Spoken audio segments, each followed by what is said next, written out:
Sports. We are Detroit. Tigers baseball on Fox Sports Detroit is presented by Bell Tire.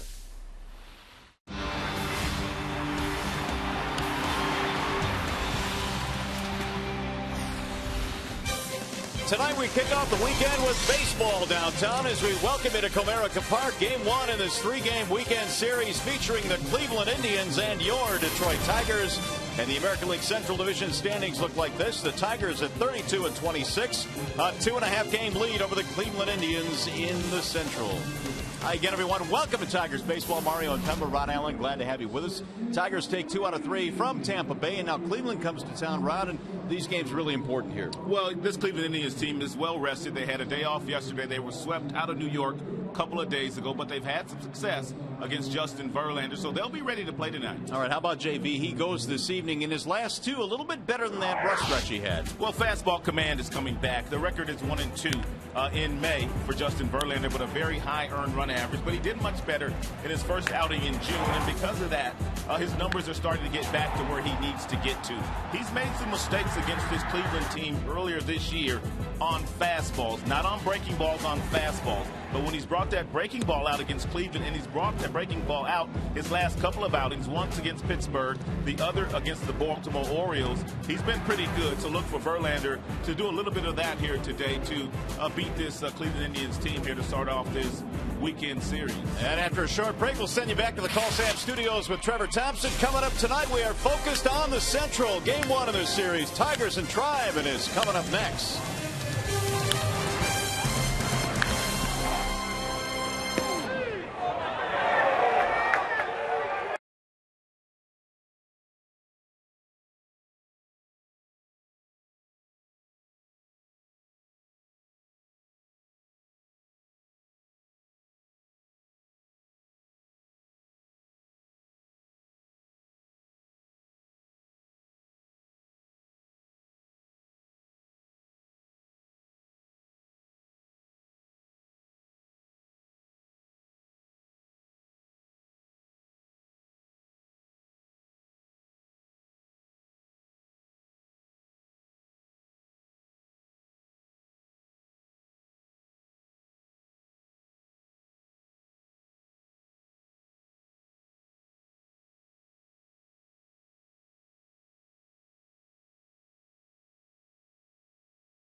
The Cleveland Indians are in town to start a series here against the Tigers. Francona, 13th season as a major league manager, over 1,000 victories, 30-29 so far with his new club, the Indians. And here's the starting lineup for Cleveland, presented by Metro Detroit Chevy Dealers. It'll be Michael Bourn leading it off in center field. Jason Kipnis, Nick Swisher will follow. Michael Brantley is cleaning up. Then Carlos Santana, Mark Reynolds, Jason Giambi, Mike Aviles, and Drew Stubbs, your bottom three for the Tribe tonight. And they are facing Justin Verlander, presented by Family Heating, Cooling, and Electrical. Hey, really nothing wrong with Justin Verlander's numbers this year. 7-4 with a 370 earned run average. The opponents are hitting 263 against him. But there are a lot of people around baseball that think he's having an off year. But that's not the case as far as the numbers are concerned. Let's take a look at the Tigers starting defense presented by Beaumont Health System. Dirks, Garcia, Hunter. In the outfield, you have Miggy, Peralta, Santiago getting started at second today. Infante was at least the start of this one off, and Prince Fielder anchored over at first, and Brian Pena is the starting catcher. Mr. Pena spelling Mr. Avila here tonight. Brian has been an outstanding addition to this Tigers team as the backup catcher to Alex Avila. And he'll be behind the plate with Verlander on the hill tonight. Meanwhile, Michael Bourn settling into the batter's box. It is cool, it is overcast and cloudy, I guess you could say here. The lights are on at the ballpark as we get set for game one between the Tigers and the Indians this weekend. And the first pitch of the ball game is a strike call. Bourn, Kipnis, and Swisher for Cleveland. Bourn batting .301, 8 steals this year. The 0-1 pitch. Outside, 1 ball and 1 strike. Yeah, there are a couple of Cleveland Indians with decent numbers against Verlander. Bourn would be one, and then there is Michael Brantley would be the other. Here's the 1-1 pitch. Bouncing ball right side. Santiago is in front of this one. And 1 gone. 1 batter in this game. The Tigers get a ground ball from Michael Bourn. That'll bring up Jason Kipnis. Verlander in search of his 8th win. Kipnis at .239 is hitting just 3 for 21 this year versus Detroit pitching.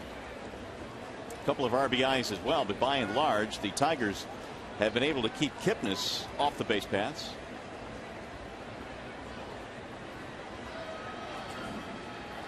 And Verlander hits the outside corner, a strike. Kipnis 8 home runs. Did a lot of his damage in the month of May. Hit 7 of his homers in the month of May. Wave and a miss, and it's 0-2. Indians were cruising along early in the season. They have hit the skids a little bit. They've lost 4 straight. They were swept by the Yankees at Yankee Stadium. There's a chopper back to the mound, and a nice play by Verlander. 2 gone. Real good start here so far through 2 batters for Justin. He said after his last start in Baltimore that he was starting to feel better. He still doesn't feel like he's where he needs to be as far as where he has set the bar for himself. But I can already see a difference in fastball command here today. 90-91 with real good control. He's thrown strikes with all of his fastballs he's thrown. Nick Swisher batting in the 3 slot tonight for the Cleveland Indians. Facing Verlander with 2 outs.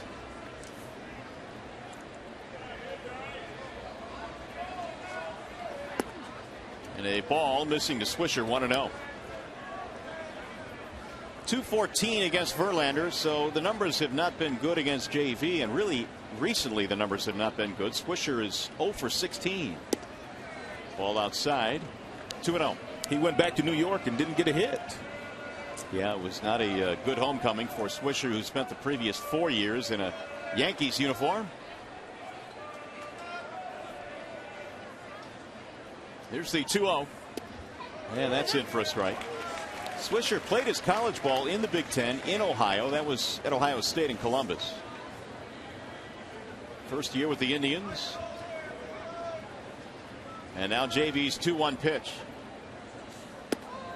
Off the plate, 3-1.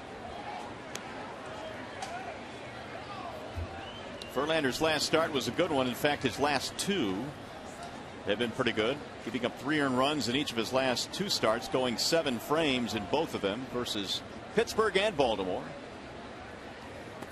And he lost him, ball 4. So Swisher, who is second on the team in walks, gets the 2-out base on balls. Now Michael Brantley. Jim Leyland's squad taking 2 out of 3 from the Tampa Bay Rays to start this homestand. And when you look at his numbers against Verlander, these are the figures you talk about, Rod. Those are pretty lofty. No small sampling either. 29 at-bats for Brantley against Verlander. He reminds me a lot of Denard Span. And what I mean by that is he really doesn't pick that front foot up. He gets set in that batter's box before the ball's even delivered, which means he really hits fastballs. But guys like Brantley that get set as fast and quickly as he does, you have to show them fastballs and then get them out with breaking balls. Here's the 1-0. 1 ball, 1 strike on Brantley. Here's that foot I'm talking about. He doesn't really even pick it up and put it down. And he gets set so early and really feast on fastballs. That was an off-speed pitch there. And you saw Brantley out in front of it. Well, against the Tigers, 302 in his career, 21 RBIs, 6 of those coming already in this campaign. Those are Denard Span kind of numbers, too. They really are. Fastball missing low and in to Brantley. He's got a batting cleanup. He's not your typical number 4 hitter. Yeah, but he does drive in runs when he gets a chance to. He's their best RBI guy as far as when there are runners out there. Swisher aboard with the 2-out walk. Swing and a miss. 94 from Verlander, and the count evens now 2-2. Carlos Santana waiting in the on-deck circle for the Indians. Tigers and Tribe have played 5 already this year. The Tigers have won 3 of the 5, including the last 2 in Cleveland. And a bouncing ball to short. This will be a routine play for Peralta. They'll get the force at second base, ending the inning. No runs, a walk, 1 left.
And the Tribe. Torrey Hunter is still looking for homer number 300.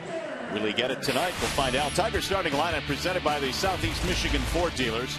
Andy Dirks, Torrey Hunter, and Miguel Cabrera in your top 3 spots, followed by Prince Fielder and then Victor Martinez. Johnny Peralta is batting 6th. You've got Pena, Santiago, and Garcia in the bottom 3 spots in Detroit's lineup. Starting pitcher tonight for the Indians, Ubaldo Jimenez. Jimenez not having a bad year, 483 earned run average, which is down from where it was last year. So there has been an upward tick in the way that he is pitched. Overall, 4-3, and the opponents are hitting .225 against the big right-hander. So Jimenez will go to work against Andy Dirks. Andy in the leadoff slot again here tonight with the right-hander on the hill. Jimenez has 5 different pitches. He's got a fastball that will get up to 94. He's got a curve. He has a slider, a change, and a splitter. First pitch dives low, 1-0. Dirks this year has hit a couple of home runs against the Indians, but against Jimenez only a $185. Ball outside. 2-0 the count. The Jimenez of old had struggled with base on balls mightily. Last year second in the league in walks. And he throws a strike on the outer edge. Dirks did not like it. 2-1. Waldo is 29 years of age out of Santo Domingo. Even the count now at 2-2. Jimenez acquired at the trading deadline July of 2011. The 2-2 pitch.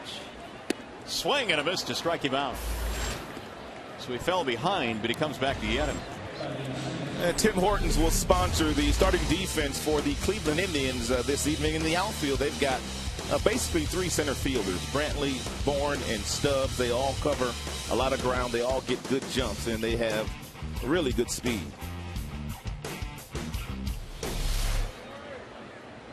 Torrey Hunter batting .298. Wave and a miss, 0-1. Fastball at 91 right at the letters. He's had good numbers this year against the Tribe. 304, a couple of RBIs. The 0-1 pitch. Down the right field line, slicing, and it'll drop in. Base hit. Torrey takes the turn, going for 2. Throw to second base, not in time. It's a double for Torrey Hunter. And he needed that. That broke an 0 for 14. The first swing that Torrey took was a big swing, and he swung right through it. That time he cut his swing down a little bit. He was a little tardy on the fastball, but it's not all bad if you're tardy because you create the bat angle, which will allow you to hit the ball down the right field line. He found some grass down there and able to get himself into scoring position for the best hitter in the game. And in case you're wondering who that is, it is Miguel Cabrera, who this year is batting .514 with men in scoring position. 373 overall. He drives one foul back out of play. Miguel was taking batting practice today, and the entire Cleveland Indians team was watching him put on some kind of offensive display. And that's what he gets everywhere we go. Everybody is watching him take batting practice, even his peers. No balls, 1 strike. Fouled off. 0-2 on Cabrera. Well, he certainly has become a sidebar wherever the Tigers have gone on the road. When you step into Jim Leland's office on the road, you've got visiting writers constantly asking about Cabrera because they do not see him every day, obviously. And everybody loves watching the guy take BP. And he puts on a show every night. Trying to pick up Hunter here with 1 out. Missed it outside, 1-2. And so many times Miguel will start out in the count, no balls, 2 strikes, and the pitcher, and it just doesn't come right after him. And next thing you know, it's 2-2 and 3-2, and he's worked that count right back into his favor. Cabrera has hit more home runs against the Indians than any other team. 29 long balls against Cleveland.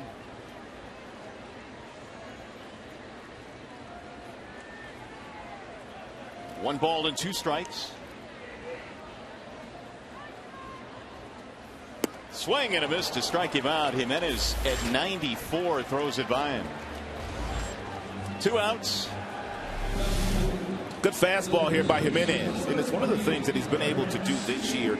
He's been able to throw that fastball away from his arm side on the outside corner, and his velocity is pretty good. That was 94. Not bad at all. A couple of strikeouts as Prince Fielder stands in.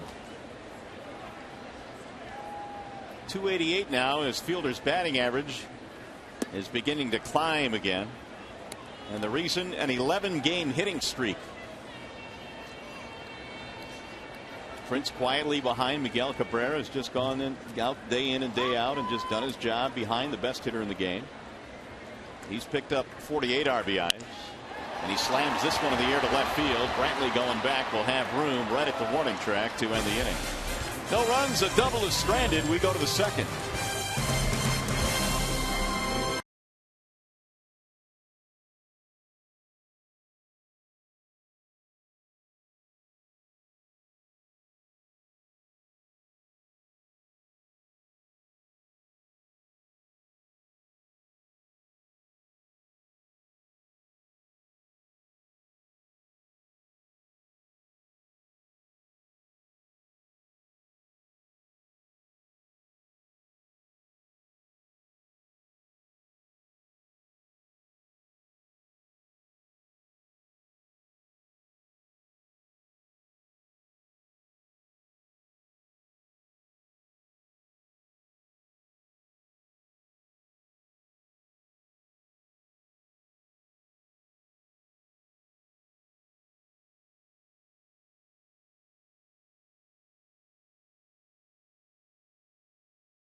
And we remind you to have your picnic or party at an upcoming Tigers game.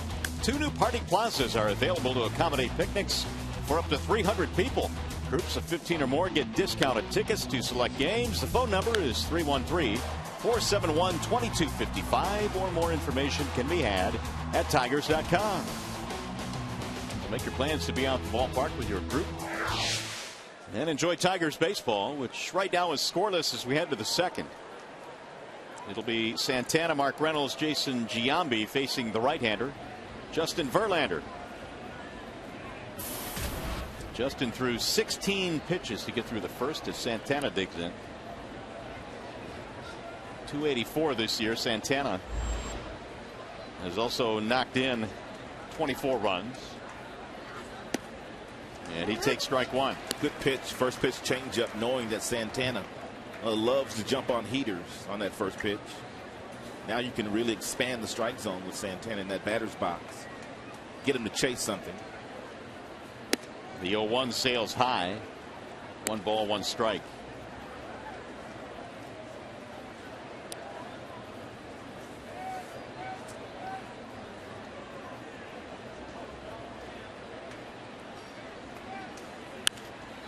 Whistled foul down the left field line. They have Santana actually played the other way. They play him to pull, with the left side of the infield just about wide open, with the exception of Cabrera.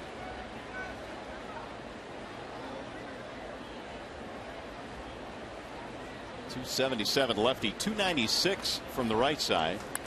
Home runs are equal, 4 from each side. Santana acquired a deal for Casey Blake a few years back, which has turned out to be extremely lopsided in the Indians' favor. Mark Reynolds waiting on deck.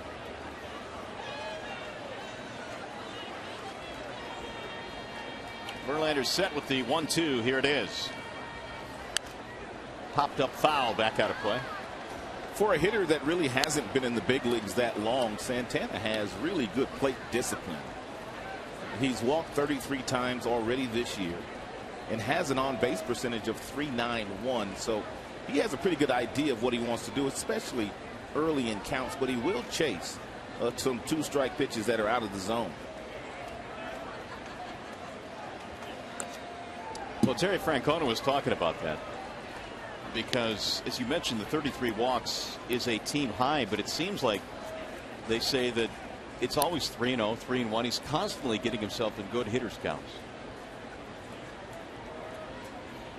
He is behind here 1-2, has been able to foul a few pitches off, but the 33 walks and the on base percentage back up what they have seen out of Santana. Again, the 1-2. Bouncing ball this time to the first baseman. Verlander covers and takes the toss. One gone. Here's today's high-speed stat brought to you by Charter Internet. And through 12 starts in 2011, of course, that's the year that Verlander won the Cy Young and the MVP, and he finished 24-5.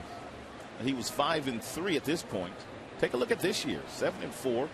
Earned run average a little higher, more strikeouts this year, and one more walk. So nothing really wrong with Justin Verlander. He's just a guy who Jim Leland said in his office today, he's spoiled so many of us with what he's been able to do the last 3 or 4 years.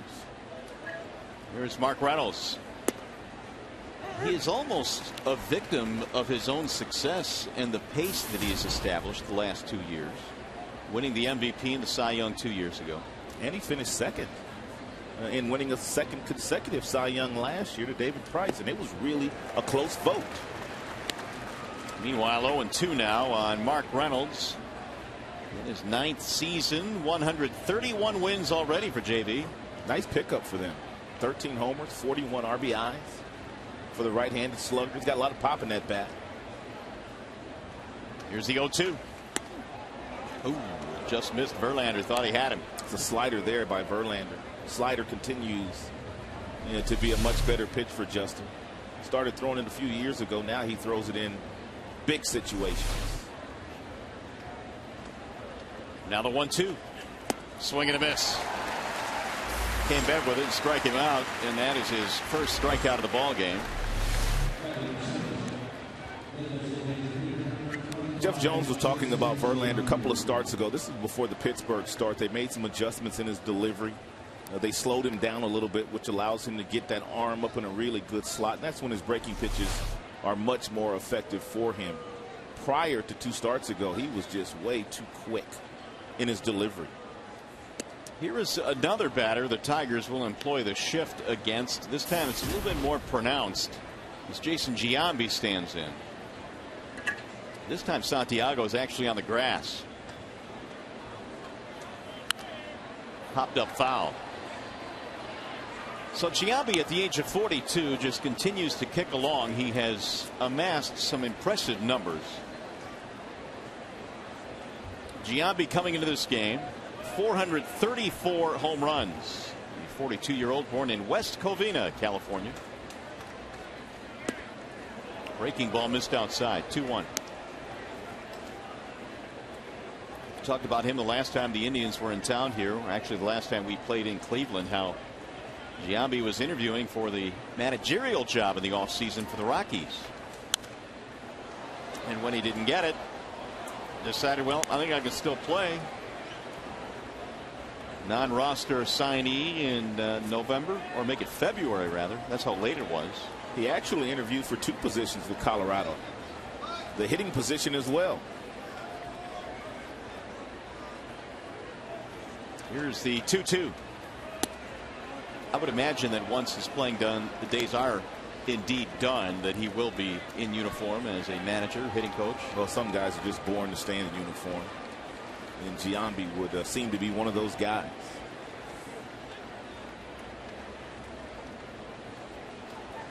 The 3-2. He got him. Strike 3. Giambi thought he had a walk. Sam Holbrook disagrees. 2 punch outs for JV.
inning. While we have a chance, we check in with Shannon Hogan. Hi, Mario. You know what? We missed you last night, but Rod Allen, along with the rest of the Fox Sports Detroit team, and I were at Tip a Tiger, the third annual. It was held at C.J. Mahoney's. All of the money raised was to benefit the Detroit Tigers Foundation. Basically what it was is we all got behind the bar, including the players Doug Fister, Drew Smiler, Miguel Cabrera, even making an appearance that night. All the fans came out to support it. There were lots of autographs and, of course, lots of fun meeting some of their favorite players last night. And this is the third time they've had this event. They raised more than $15,000 last night, you guys, of course, going to the great cause of the Detroit Tigers Foundation. I'll send it back up to you. All right, Shannon, thanks. Great cause indeed, and a good time, as they say, was had by all. Ubaldo Jimenez back to the hill, and Victor Martinez leading it off here in the second. It'll be Martinez and Peralta and Pena in a scoreless game. Victor starting to pick it up a little bit. Homered, had 3 RBIs yesterday. Jimenez threw just 13 pitches in that first inning, gave up a double, but struck out 2. The home run was very encouraging to see yesterday off the bat of Victor. It was a fastball inside at about 91 miles an hour. And he cleared his hips out of the way and turned on it and hit it about 345 feet over the wall in right. He's homered twice against Jimenez. There's a strike, 3-1. And here's that big fly yesterday. Look at him clear his hips out of the way and get that bat head out in front. And he smokes this ball into the right field seats. 4th homer of the year for Martinez. 3-1 pitch is skied in the air to right field. That ball is hit way back. And there's number 5 for Martinez. He killed that.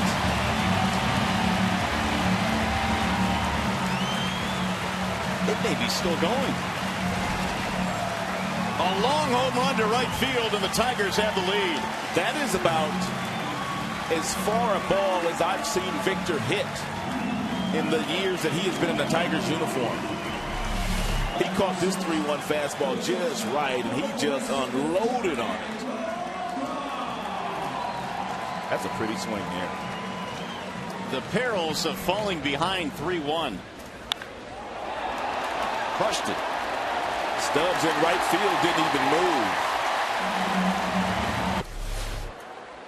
Here's Peralta. Swing and a miss. Victor now with 30 RBIs. More good signs from the Tiger DH. Johnny batting .335. Swing and a miss again, and the count is 0-2. And that .335 average is good for 3rd in the American League.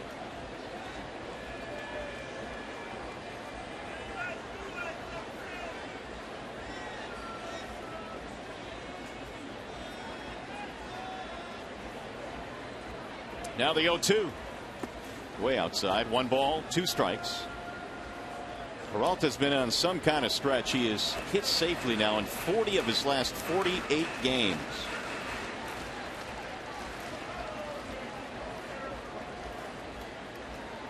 Jimenez now has given up 2 extra base hits already in this contest. The double by Hunter in the first inning. 2 balls, 2 strikes.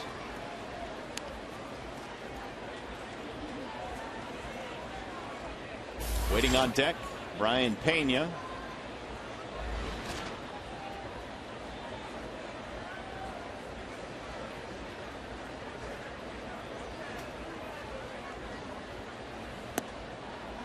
Three and 2 now. I mentioned Jimenez last year was 2nd in the American League in walks, 2nd in wild pitches as well.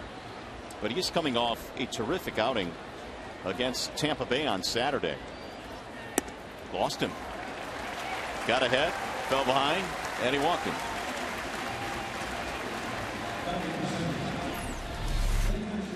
Time now for the Bernstein Advantage. It brings you the scouting report on the Cleveland Indians. Get the Bernstein Advantage. We go to bat for you. Since May 21st, they are 4-12, and you see the record against these teams. And Rod, as the bottom note indicates, it's not going to get much easier. No, it's not. But this is the toughest part of the schedule for them. I mean, they will not have a stretch like this the remainder of the way. So they feel pretty good about where they're at, just 2.5 games back. When that stretch started against the Tigers, when the Tigers went to Cleveland, Cleveland was 2.5 games in front of Detroit at that time. Strike one on Pena. Well, at one point they had won 18 of 22 games. Yeah, that was in May. And yeah, now it's turned around. But as you say, if they can get through this stretch and the next 3 series, they have to feel pretty good about themselves. Here's the 0-1. 1 ball and 1 strike. Get you reacquainted with the Central Division standings. Tigers up by 2.5. Minnesota 5.5 out. So basically it was a 5-game swing from when the Tigers were in Cleveland toward the tail end of May.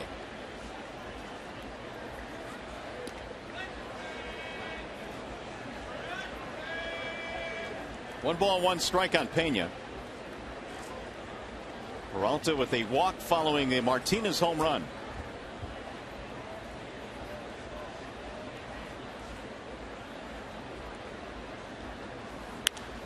Slap back out of play, 1-2. Brian Pena does a lot of study. He watches a lot of video. And not only does he watch the opposing hitters and guys that he's going to try to lead his pitcher against, but he also watches Verlander in his last start to see what was working, what wasn't working. So he is most definitely a student of the game and loves to pour over a lot of video. Sends a chopper back to the mound.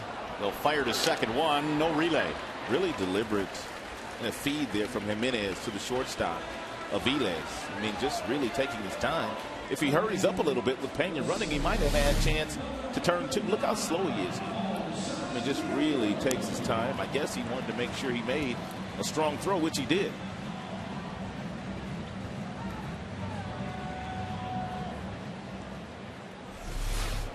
Fielder's choice. Pena is aboard. That'll bring up Ramon Santiago, starting tonight in place of Omar Infante, who gets the night off. In for strike 1 right at the knees on Santiago. Starts have been few and far between for Ramon this year.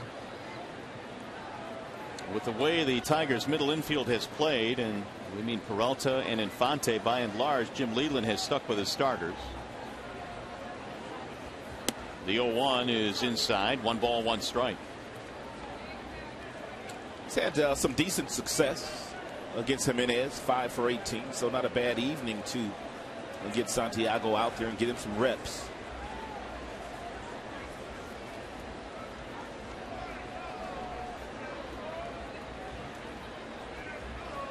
Runner goes. Bouncing ball first base side. Swisher going to second anyway, and it hit the runner. It's a bad mistake there by Nick Swisher. He had a sure out at first base. He tried to force the issue and get 2 out of this, and really he should have just taken 1 out at first base. He throws the ball directly at the runner and hits Pena, I believe, on the left leg. He really didn't have a good angle. That's a tough play for Avila. Aviles, excuse me. So the Tigers have 2 aboard now, with only 1 out. Here is Abisail Garcia batting .292. Abi's done some really good work this year. In fact, he hits .400 with runners in scoring position. Chance to extend the Tiger lead here in the second.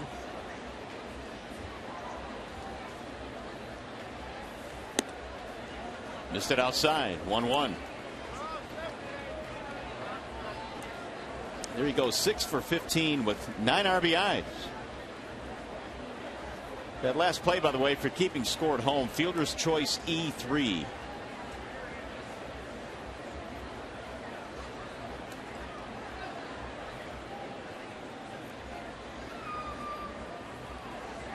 Garcia coming into this game with 8 hits in his last 7 contests.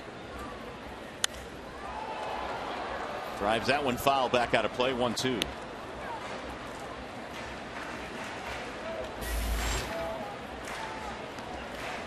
Trouble for Jimenez here in the second after throwing only 13 pitches in the first.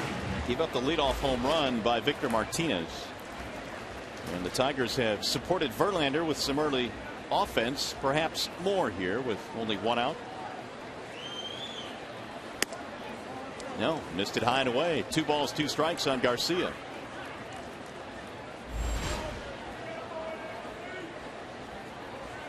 .22 in the second after 13 in the first.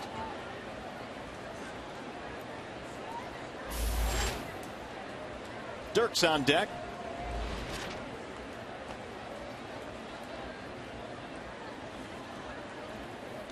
Way outside, and the count goes 3-2.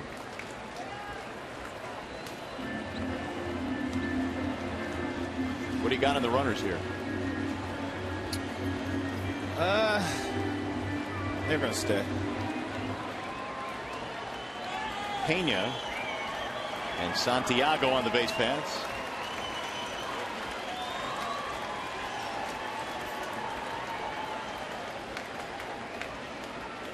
Here's the 3-2. Runners do hold, and it's grounded foul. Jimenez has seen some highs and some lows in his career, and really drastic on both ends. Has won as many as 19 in a year with Colorado, and has lost as many as 17 with the Indians last year. It has certainly been a roller coaster for the number 2 starter in the Cleveland rotation.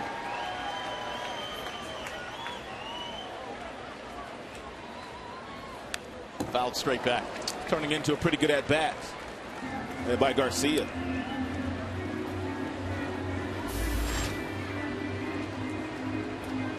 Seventh pitch at bat right now. Tigers 1 run, 2 hits, and the Indians no runs, no hits.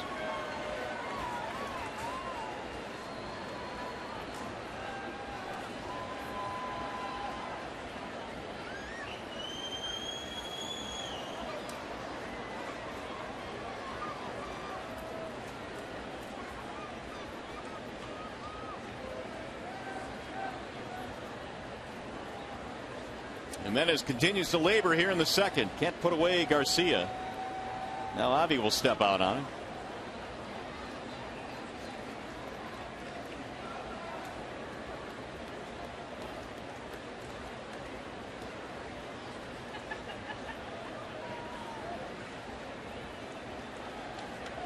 Runners go this time. Check swing. He did not go. That's ball 4. And the bases are loaded down for Detroit.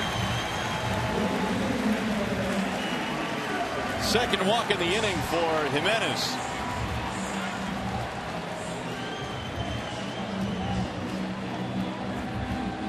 Here's Andy Dirks. Big chance early for the Tigers to get Verlander some breathing room. Andy struck out in the first. One of 2 punch outs in that first inning by Jimenez.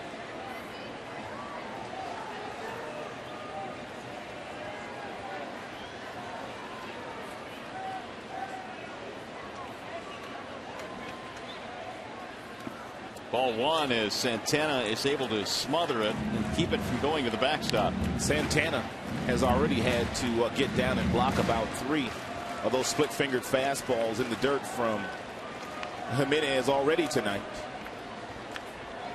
3 wild pitches this year for Jimenez. 16 wild pitches last year for Jimenez, so he'll uncork a few of those. And now he is painting himself into a corner. It's getting deeper and deeper. It's 2-0 with the bases loaded. This is a hitter's dream right here. 2 balls, no strikes, already a couple walks in the inning. You know you're going to get a fastball. He got it right down the middle, too. Is that one of those that you're begging to have back right there? Oh, absolutely. You can't miss these. Right down Broadway, and he fouled it straight back. This will be the 30th pitch in this half inning for Jimenez.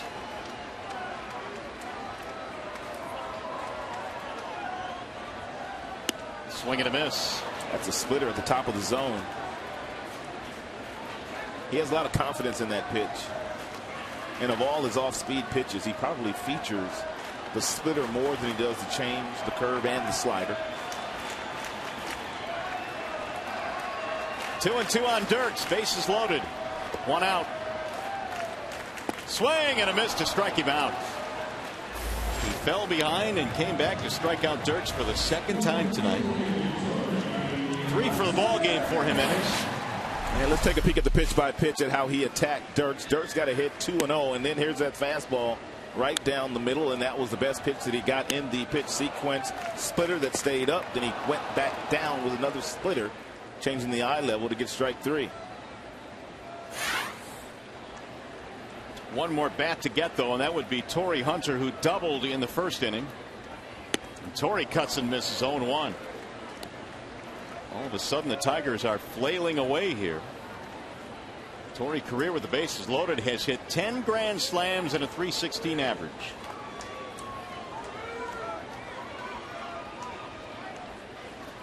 He is the 7th man to bat in the inning. Ball high, 1-1.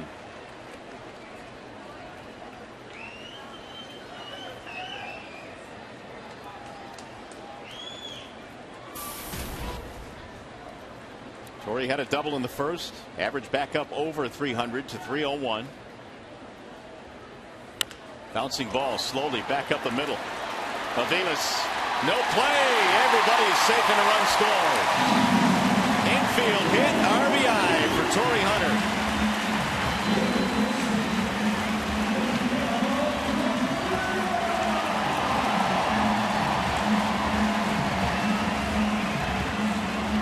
Nothing Detroit. That is now the 118th run the Tigers have scored this year with 2 outs. And Cleveland Indians are the best team in baseball in that regard. They've scored 134 runs with 2 outs, and Mike Aviles, the shortstop, wisely held that baseball. Verlander digging it, and he may be digging this well because the bases are loaded for Cabrera, who hits .417 in these situations. Already 1 grand slam this year for Miggy. Ball 1, Santana again blocking it. Cabrera struck out against Jimenez back in the 1st.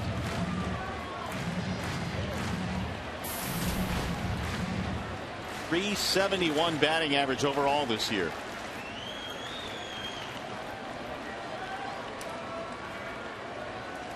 Santiago, Garcia, Hunter on the bases.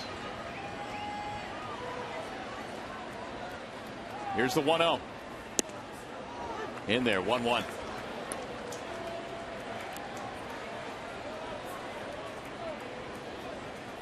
And the next one will be pitch number 50 in this game for Ubaldo Jimenez. It's one of the reasons why they didn't win in New York. They were swept in New York. Their starting pitching has not been good lately. Ball inside. And then you add in the offense. That's struggling a little bit. And you get your combination of a lot of losses. Well, Jimenez in his last start was really good. That was against Tampa on Saturday. Went 8 innings, no runs, 7 punchouts. He is in a heap of trouble right now, though. Now the 2-1. Outside, 3-1.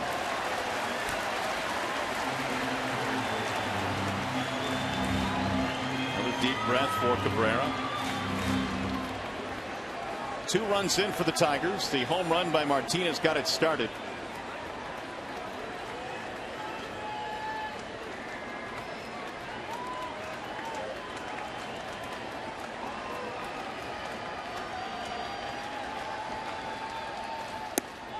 He walked in ball 4. That'll force in a run.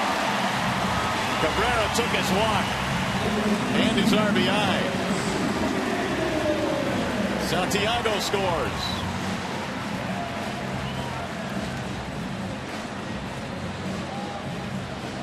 And a mandatory meeting on the mound now because he's thrown 39 pitches in this inning. Yeah, they have to give him a breather at least.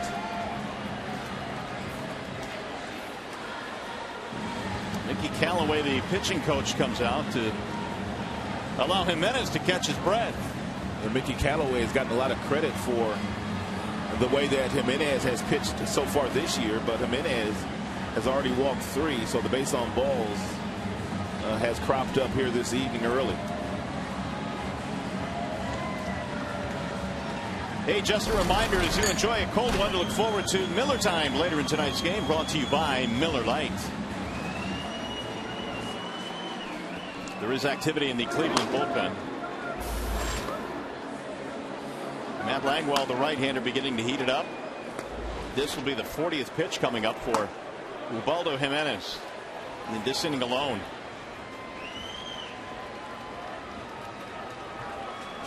Monster numbers for Prince after a Cabrera walk and a .462 average, 2 homers and 19 RBIs.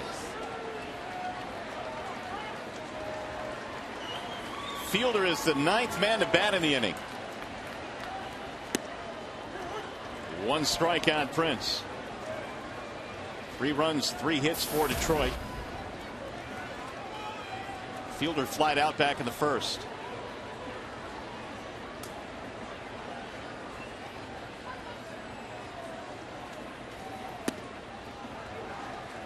One and one.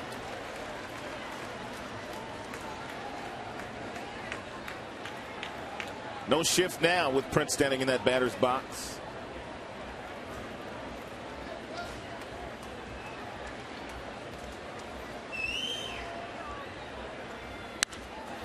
Popped him up. Shallow left. Aviles going back. Brantley coming in. Brantley will haul it in to retire the side. Tigers leave them loaded, but they get 3. And the first comes on a big swing of the bat from Victor Martinez. Tigers baseball tonight presented by Bell Tire.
Justin Verlander at 3-0 lead over the Indians here with a 3 spots. And here's our Farmers Insurance report card on the Tigers' first pick of the draft this year, 20th overall.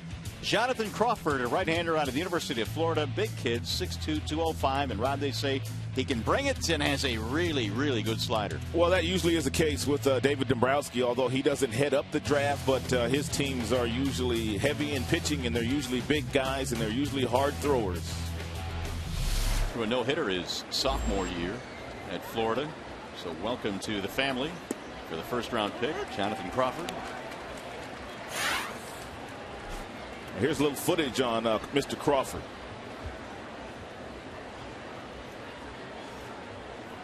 Crawford dominated at Florida.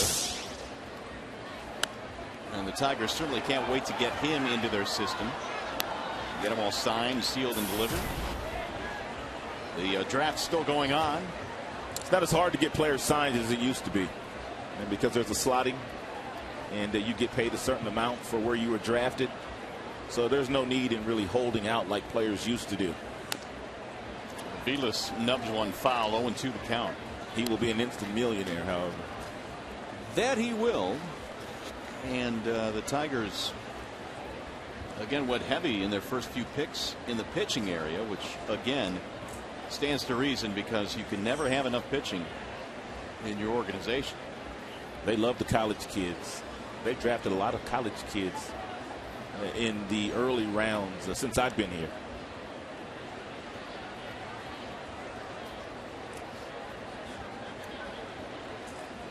One and two on Mike Aviles, starting things off here in the third. Tigers on top 3-0. Aviles, Stubbs, and then Michael Bourne. Here is Verlander's 1-2. In the air toward left. Dirks on the run, still coming to the corner. Long run to make the catch. Nicely done by Andy Dirks. Let's check in with the studio now. Back to the Call Sam studio in Ryan Field.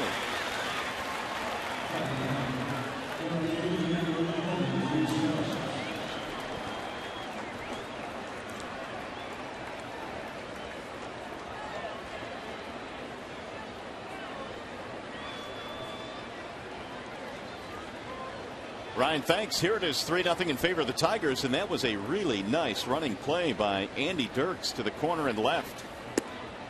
There is strike one on Drew Stubbs.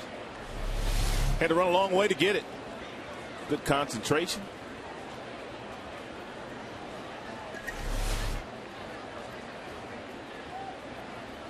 Stubbs sends a ground ball to third. That's a fair ball behind the bag, and Cabrera throws him out. Stubbs can run, and he was nipped at the wire. 2 gone. 6 in a row now retired by JV.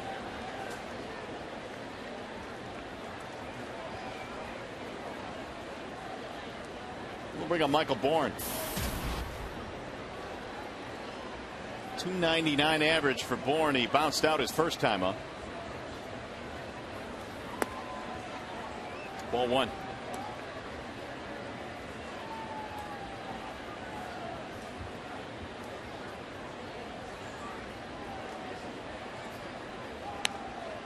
It's bunted foul as Bourne tried to take advantage of his speed. He does that very well. And 75% of the time that he's made contact this year, the ball has been on the ground. So he knows where his bread is buttered. Get it down and use your speed. Here's the 1-1 to the right side and through. It found a hole. A 2-out single for Bourne. Let's piggyback off the first pick the Tigers had, Jonathan Crawford. Here are the picks 1 through 5, and you see very heavy pitching for the Tigers.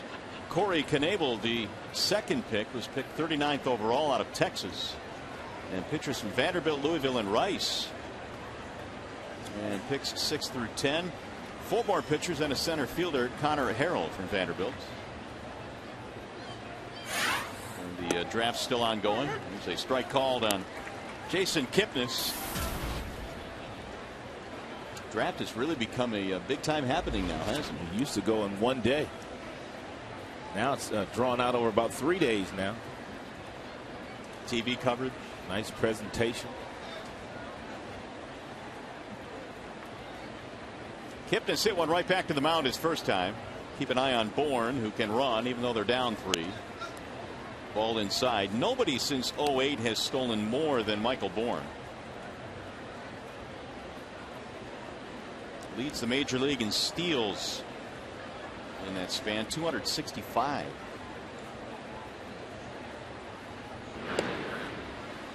Hence he will draw another throw. He didn't find the home until February. He was a free agent last year. He thought there would be more teams interested, but there were no suitors until Cleveland finally signed him in February. And he signed so late, he's not even in their media guide.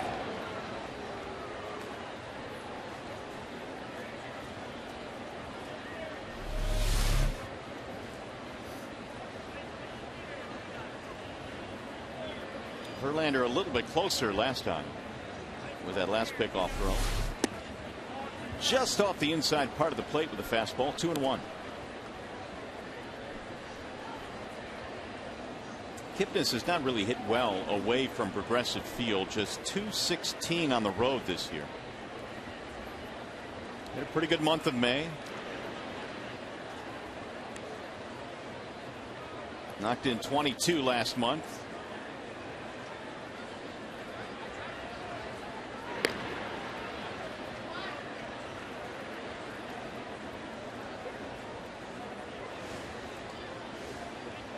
Well, since 2011, 111 steals for Bourne. Swing and a miss. 2-2.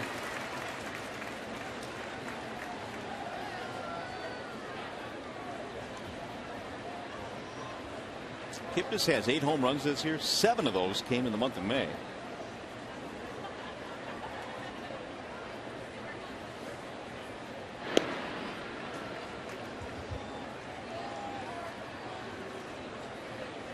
Tigers had 3 runs, 3 hits. Indians had no runs, 1 hit. Detroit scored all 3 of their runs in the second. And a strike called. Got him looking. Verlander strikes out his 3rd. Nothing doing for the Indians.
Baseball on Fox Sports Detroit is brought to you by Comerica Bank, a part of Detroit and the community since 1849. Dodge. The Dodge event is going on now. Come see what's new and get a great deal on a new Dodge vehicle. And by Coffee Mate Creamers, 16 ounces. Add your flavor with Coffee Mate from Nestle. Good food, good life. A bit of a cloudy night here in downtown Detroit. 3-0 is our score. Temperature is hanging in there, though. It's still in the 60s. Packed house, though. People everywhere. Indians in town. Top 2 teams in the Central going at it here in this 3-game weekend series. And Victor Martinez, who led off the second, is leading off the third. I would think that many Indians fans probably took the short drive up here to Detroit for this weekend series. Well, we know this. As Martinez takes inside, the Tigers fans certainly take advantage of the short drive down to Cleveland when we're at Progressive Field. No doubt. In big numbers, typically. Take over the place sometime. Jimenez threw 42 in that second inning. And it was Martinez that led it off with that long home run to right field. He's getting himself in another one of those predictable fastball counts for Martinez. When Martinez hit the home run last half inning, it was a 3-1 count. Jumped all over a fastball.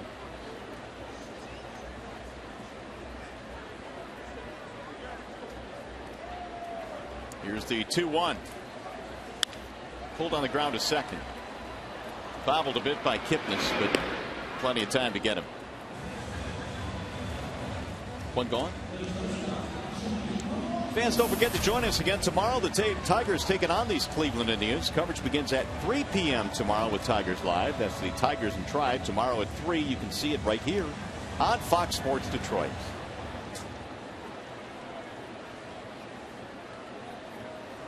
As we meander through the weekend, tomorrow it's Porcello and Masterson. Swing and a miss by Johnny. And Tigers have been able to duck Masterson the first couple of times these teams have met this year. Not so fortunate tomorrow.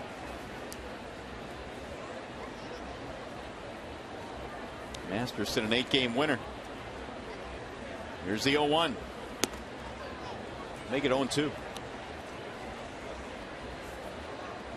Tigers were able to bat around in the second against Jimenez on the benefit of just 2 hits. They had 3 walks in that inning. That'll bounce in 1-2.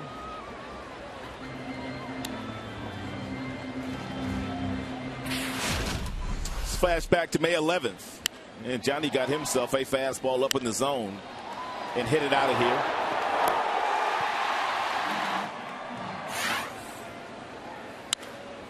Drill to right field. That'll drop in. Base hit. 1 out single for Peralta. 4 Tigers hits. There's Brian Pena.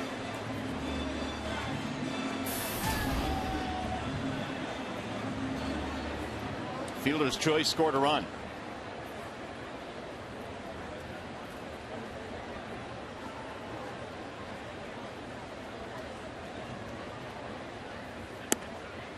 The thing that I really admire about Pena is that he really realizes his role on the team, and it's been really the same role that he's had ever since he's gotten to the big leagues, and that is to be a backup catcher. And he's embraced that role, and he has even said that Alex Avila has helped him out tremendously in learning the staff, getting acclimated here. But as you touched on earlier, he is a guy that is really detail oriented and really preparation oriented. Student of the game.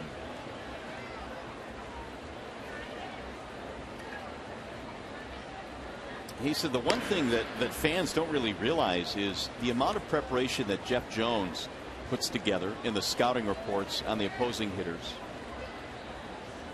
And he said Jones is one of the best he's been around at that. Very detail oriented.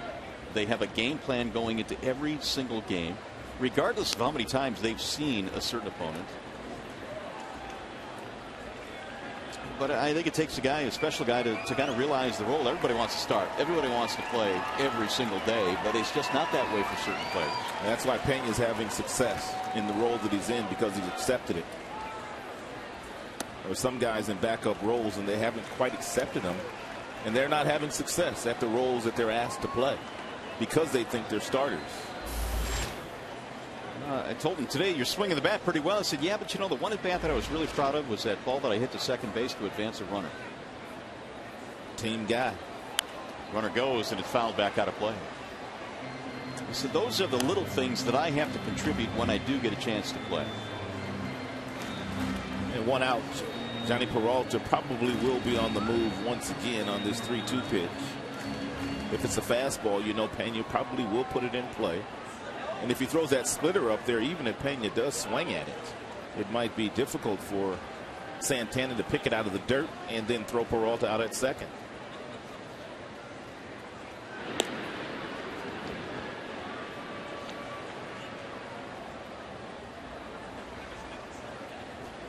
Johnny aboard with a 1 out single. Tigers lead 3-0 as we play here in the bottom of inning number 3.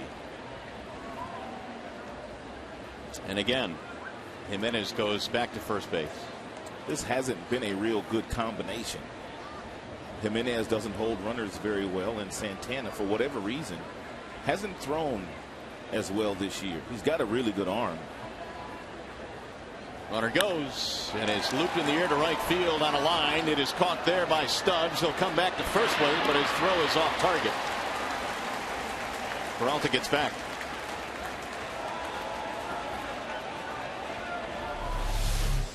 It's a nice job here by Peralta, taking a look to see where the ball was hit.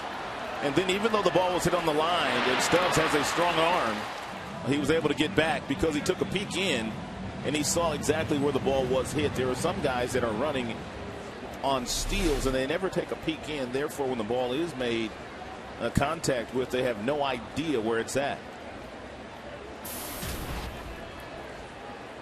Here's Santiago with 2 outs. Ball 1 to Santiago. You're talking about Santana. He's thrown out just 12% this year. But the one thing they told us when he got to the big leagues was, wait till you see this guy's cannon. He does have a cannon now. But there's obviously more to it. There's a ball outside, 2-0. The starting pitchers and the relievers have to give you time to throw. And apparently they have not been giving him time to throw. 2-0 on Ramon. Reaching on a fielder's choice in the second. Popped him up foul. Headed back to the seats and out of play.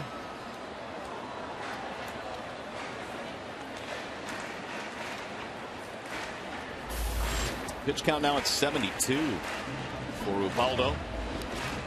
Garcia waiting on deck.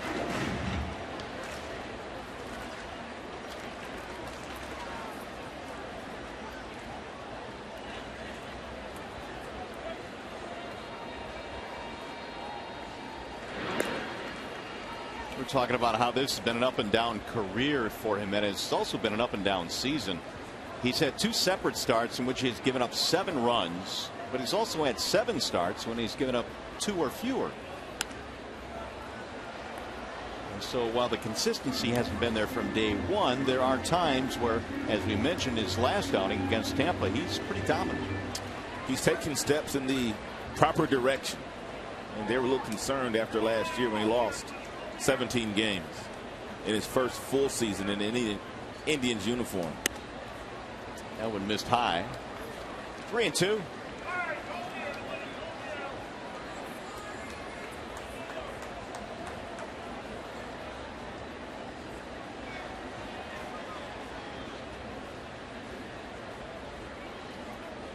Runner going on 3-2, and it's grounded foul. Yet the other thing to remember with Jimenez is he is still only 29. The ratio is just, well, more times than not, that's not going to get it done.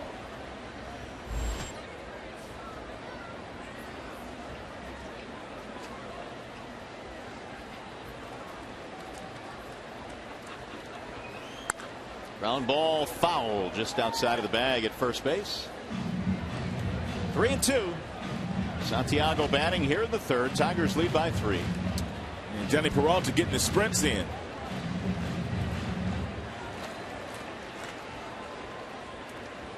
I think he would prefer for Santiago to put the ball in play. You think? Keep it between the white lines. He'll go again. And this one is between the white lines, but straight at Swisher. And that'll end the inning. No runs and a hit, 1 left. We go to the 4th.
Inning and some terrific artwork here at the ballpark.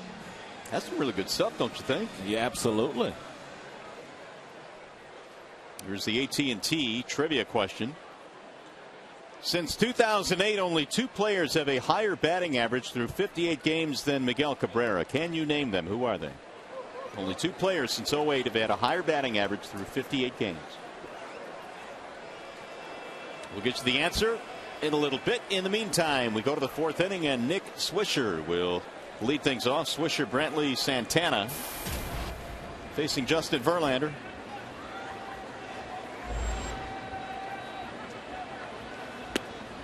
And it's in for a strike on Swisher. Base on balls back in the first for Nick. Here's the 0-1. Big rip there, fouled it straight back. Swisher is in the midst of it, and every player seems to go through it at some point in the year. Even guys like Miguel Cabrera, but he is over his last 16. Cabrera just doesn't do it very often. Here is Verlander's 0-2. Missed it high. 1 ball, 2 strikes. Lots of fastballs this evening to Swisher. First 3 in this pitch sequence, all fastballs. That last one at 92.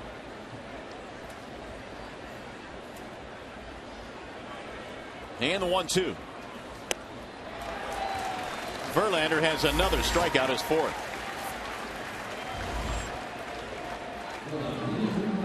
He got 2 in the second, 1 in the third, and now 1 here in the 4th inning. And the majority of the pitches that Verlander has thrown today have been off-speed pitches, even though he does have some pretty good command with the fastball.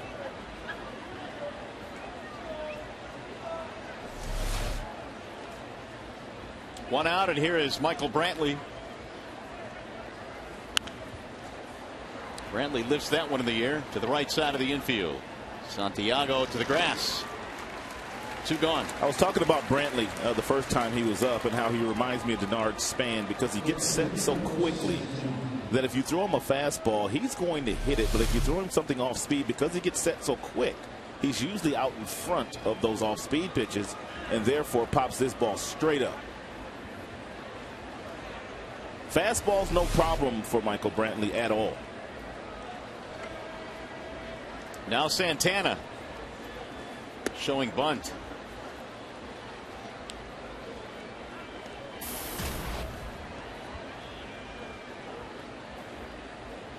Bounce out back in the second. 0 for 1 for Santana.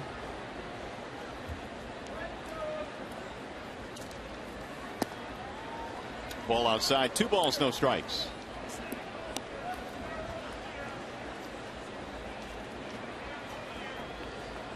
Verlander in his career here at Comerica Park is now 68-27. He's done some of his best work in this ballpark, an ERA of 3.00 as well. As Jim Leland says, when Verlander is scheduled to pitch, I feel pretty good about our chances, and he's gone on to say, actually, 1 through 5 I felt pretty good this year. It's hit hard, but right at Prince, it's going to be a 1-2-3 inning. On our way to the bottom of the 4th.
you, but I'll get you caught up with a game summary anyway. In the second inning, it's Victor Martinez, a solo shot. He got the Tigers on the board last night as well with a 2-run homer in the fourth inning. Bases loaded. Torrey Hunter legs out an infield single, and that brought that man to the plate. Jimenez walked Miguel Cabrera, walked in a run. Tigers 3, Cleveland nothing. Our Comerica Bank game summary. Did you cast shame on folks that tuned in late? I sure did. Well, it's 3-0 in favor of the Tigers as we go to the bottom of the fourth. And a cloudy, overcast night here. Lights have been on since the get-go this evening. Here is Avisail Garcia, followed by Andy Dirks, and then Torrey Hunter. Jimenez, ball one. Tigers have the perfect team for a young player like Garcia because they have plenty of guys to do the heavy lifting down there in the dugout. So he just kind of slots down in that number 9 slot in the batting order and just plays. No pressure. As you look ahead in his career, what type of hitter would he slot into as he becomes, well, a full-time big league player? He looks like to me about 275, 280, about 20 home runs. A guy that can drive in 80 and give you some good defense, good arm, steal you about 15 bases on average. You do that for about 6, 7, 8 years in a row, you're pretty good. Is he a 5-hole, 6-hole type hitter? I think he's about probably 6, 7 guy for me right now. Here's the 1-2. Back out of play. Well, Garcia certainly has all of the physical talent, physical skills. The one thing that Leland did say a couple of days ago that has impressed him this go around, he's been much more aggressive with the bat than he was his first time around. Yeah, we talked about that a couple weeks ago, you and I. Driven in the air to left field and hit well. Brantley is on the run, and that ball is up against the wall. And Garcia hits the bag at second. He'll pull in with a double. Lead off 2-base hit.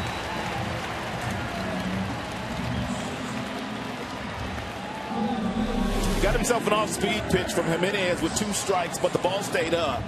And he whistled the ball over Brantley's head in left field for another double for the Tigers.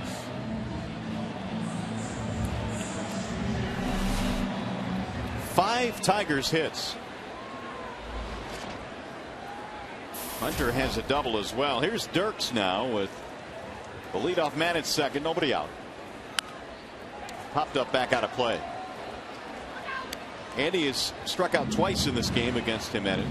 Struck out last time with the bases loaded and 1 out. And now he just needs a ground ball to second base to really do his job and get to Garcia over to third. Right back up the middle. Oh, it hit the bag and goes into center. He's going to get an RBI out of this. Garcia scores, and it's 4-0 Detroit. When you're unselfish as a hitter in that situation with a runner on second and nobody out, you kind of give yourself up for the good of the club. You get rewarded. And he was basically just trying to get something he could pull to get Garcia to third and got rewarded with a base hit and an RBI. And a fortuitous bounce. Or Karen, as it actually was. Here's Torrey now. He's 2 for 2. Dirks has 5 steals this year. He has not been caught yet. This is a good combination to run on if Jim is thinking along those lines and giving Dirks the green light.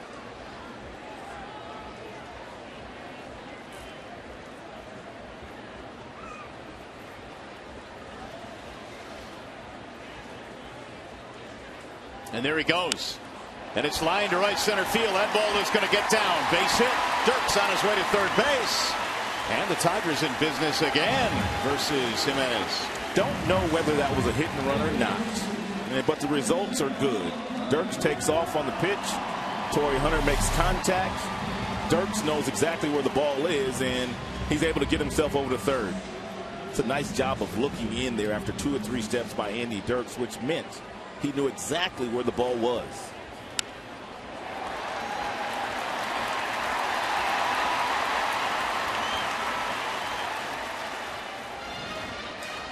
So that is a 3-hit game for Torrey Hunter.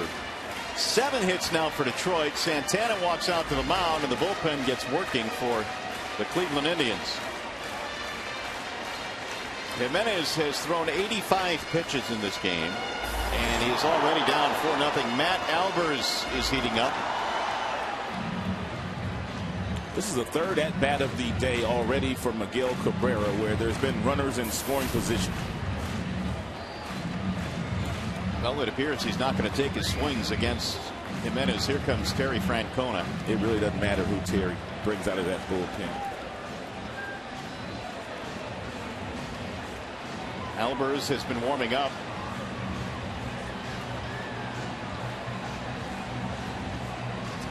Tito hasn't made the call yet. Now he will, to give Albers a few more tune-up tosses. That'll be it for Ubaldo Jimenez. He does not survive the 4th inning. Tigers knock him out. Wall side windows pitching change here at the ballpark. We shall return.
Ubaldo Jimenez out of this game, so he will not face Miguel Cabrera, who will be batting with runners at 1st and 3rd. The Tigers trying to tack on a few more, and we remind you to vote for your Tigers McDonald's Player of the Game, presented by the new Detroit Tigers M&M McFlurry, only at McDonald's.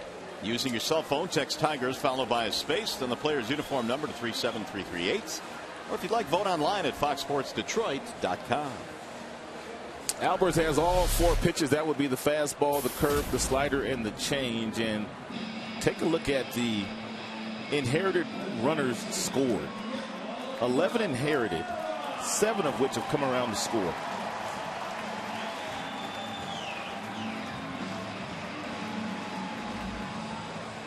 Well, here comes Cabrera. Miggy had a bases loaded walk back in the 2nd, which gave him RBI 67 on the year. 4-0 Tigers lead. Another run in here. Nobody out. Ball 1, and that had to be scooped out of the dirt by Santana. And so many times relievers come into games and their numbers look really good, but if you look at the amount of runs that they allow to score that are left for them to keep on the base paths, that's really one way that you can judge the success of the pitchers coming in these situations. Dirks and Hunter on the bases.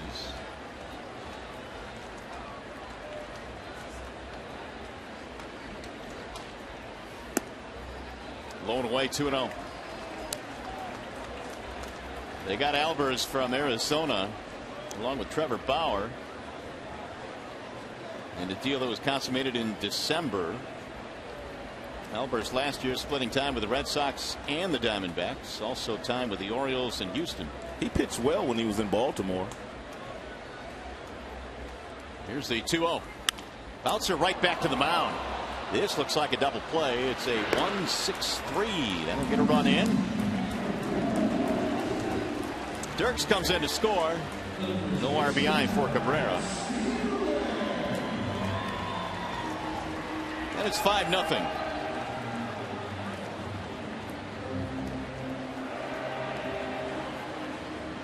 Base is empty now for Prince.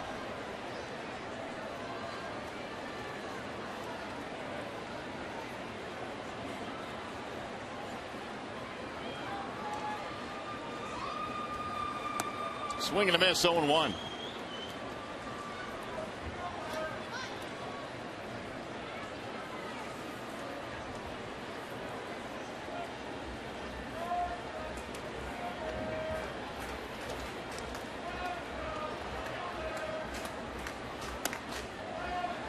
One ball, one strike. Fielder in this ball game 0 for 2. A couple of fly balls, both of them to left field. And against Albers, pretty good. 3 for 9, and one of those hits was a home run. Here's the 1-1. Prince sends a ground ball to short. Running scoop there by Aviles. We'll get him by a step to end the inning. Tigers, however, add 2 more runs. We go to the 5th.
Brought to you by Arby's. Try Arby's new Market Fresh Turkey Bacon Florentine Sandwich. Arby's, slicing up freshness. And by Bell Tire. Get the lowest tire price, period. Bell Tire.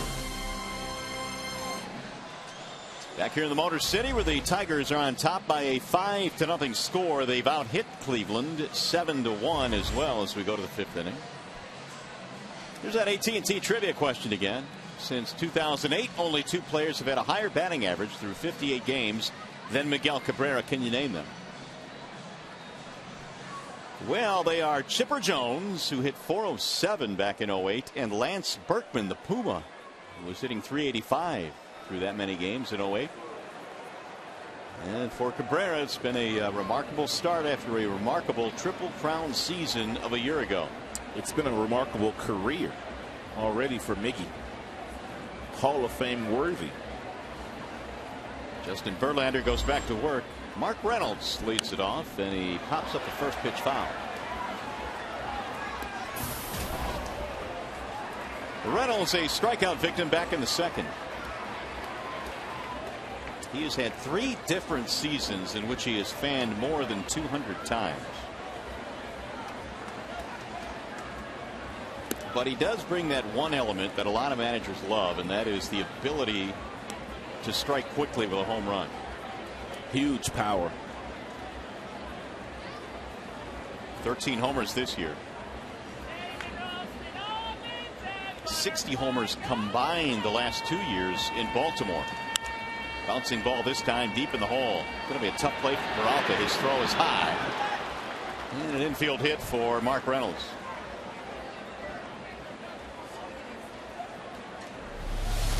And Johnny had to range way too far to the right. He's able to get there, but then he throws off balance, and because of that, Prince has to come off the bag.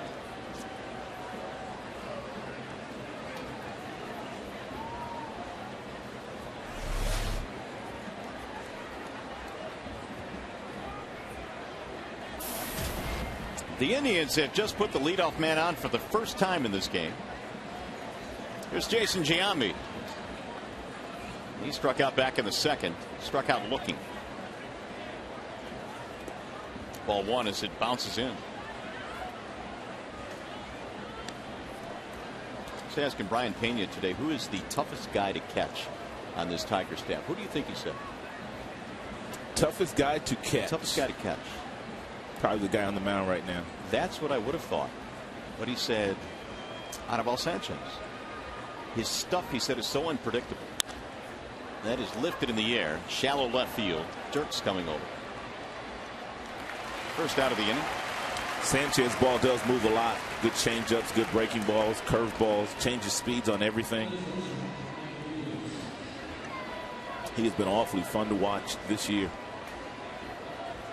Well, he mentioned Sanchez up there. He said, you know, Doug Fister can be tough to catch too. He's got that big curveball, and if you're not concentrating and you're not on it, it'll get by you quickly. Lots of cutters and sinkers as well from Mr. Fister. Here's Aviles.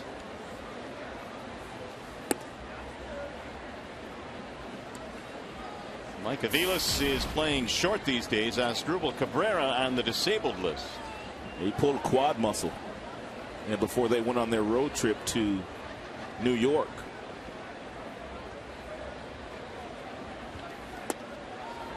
That's it there, 1-1.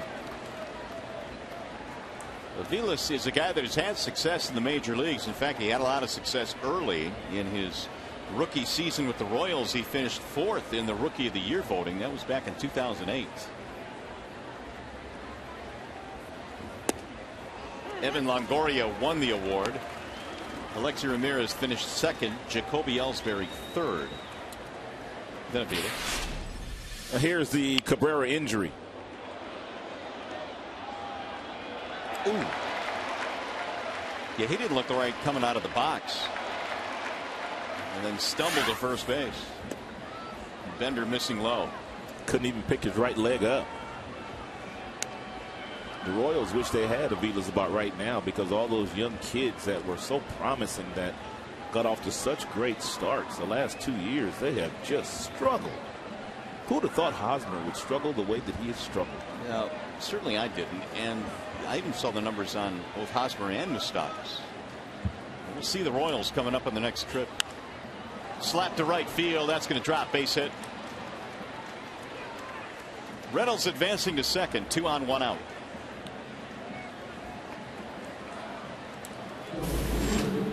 We'll set the stage now for the number 9 hitter, Drew Stubbs.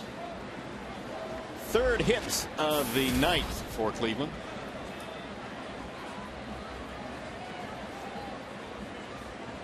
Stubbs hit the ball on the ground his first time up right to Cabrera, but I would imagine with his speed he's tough to double up.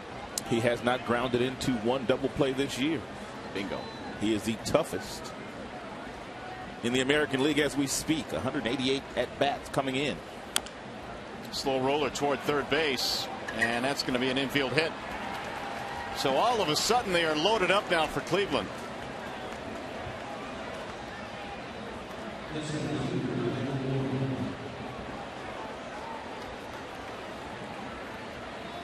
And it's going to bring up the top of the order. Michael Bourne standing in.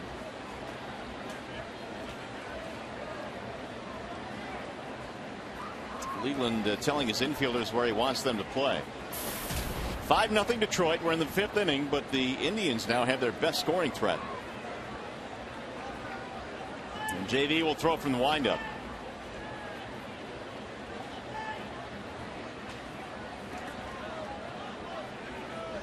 Here's where last year Verlander would really dial up with his fastball. If he throws one, it would get up to 95, 96.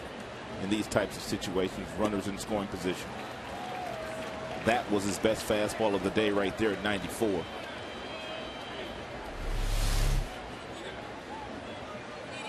Ooh, crossed him up. Ugh. That could be awfully scary when you get a 94-mile-per-hour fastball. Well, they may have crossed him up, and Pena may have boxed it and had trouble with it, but it was ruled a strike, 0-1.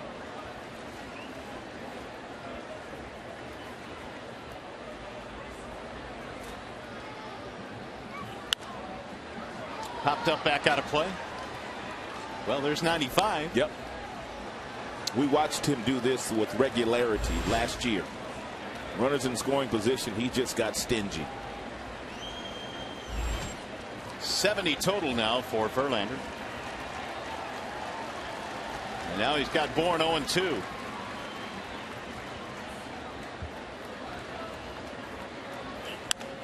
Soft line drive to left, base hit. That'll get one in, maybe two, just one.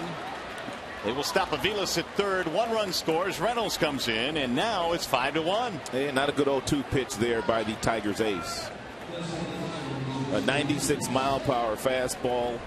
No balls, 2 strikes, and it ends up right down the middle, and good contact by Michael Bourne.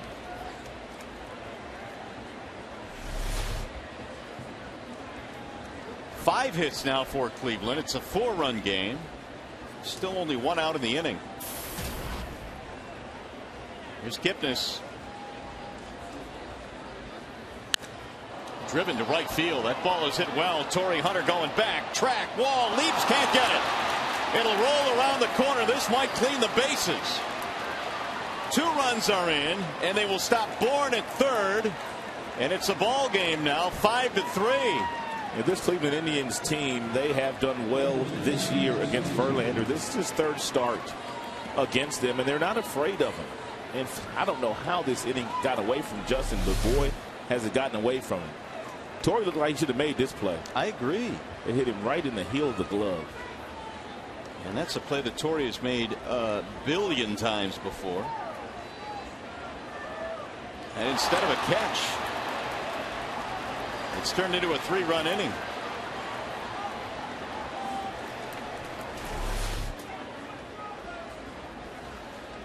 Double 2 RBIs for Kipnis. And now the tying runs are in scoring position with only 1 out. Swisher pops it up. It'll be a big out, assuming it's caught. And it is. Really good pitch here by Verlander. Not getting caught up in the moment. He has been all evening long throwing Swisher fastballs. Swisher, man on third, sitting on a fastball. He pulls the string with the changeup and he catches him out in front and he gets him to pop up. Real good pitch there by Verlander. Executed beautifully.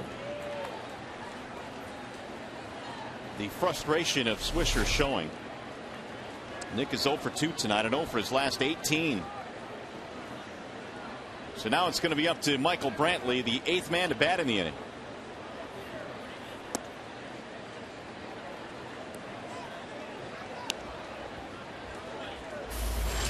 Verlander's best fastball, 96. That's the one that was laced the opposite way by Michael Bourne on the 0-2 count. That 96 reading is courtesy always of Xfinity.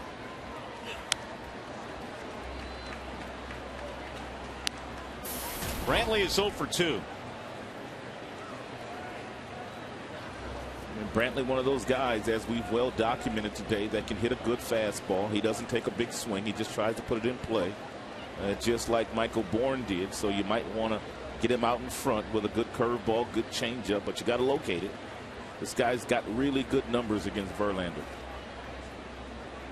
He came into this game batting .448 against JV, 13 for 29.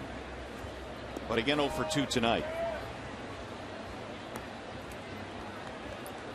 And now Pena heads out to the mound.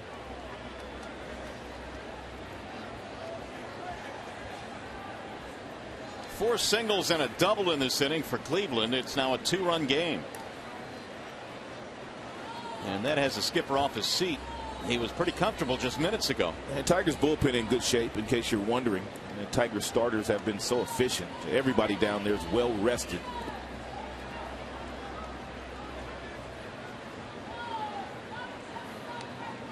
Two and one.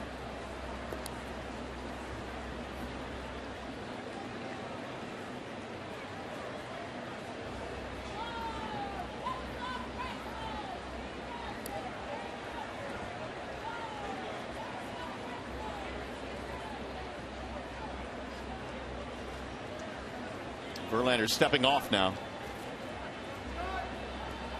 Tigers raced out to a 5-0 lead. Indians have countered with a 3 spot here in the 5th.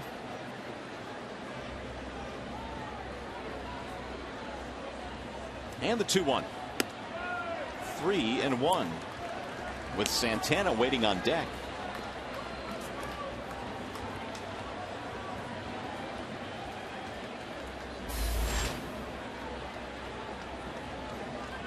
And Verlander does not want to make a mistake here to Michael Brantley. We told you the numbers. Brantley has hit him very well. If you walk him, so be it. In the air center field, Garcia has a beat on this one. And that is going to do it for Cleveland. They're back in the game, though, with a 3 spot. And we're watching Tigers baseball presented by Bell Tire.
Go to the bottom of the 5th inning. Let's check in with Shannon Hogan.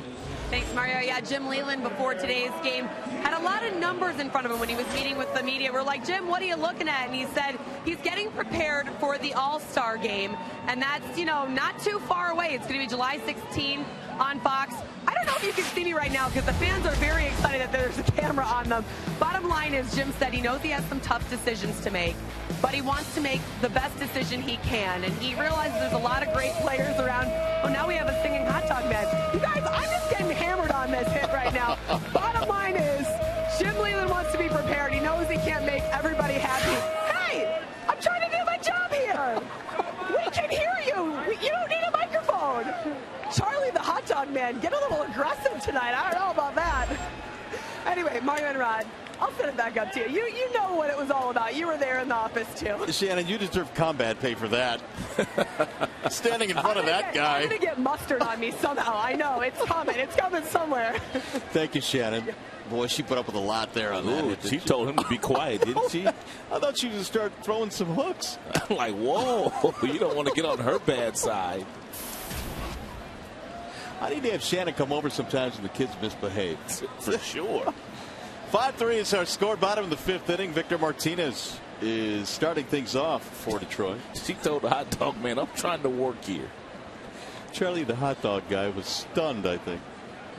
Anyway, it's Martinez, Peralta, and Pena. Charlie was hammering it up a little bit. Yeah, he was. He knew the camera was there. 3-0 the count on Martinez. Well, it's going to be interesting to see what Leyland does.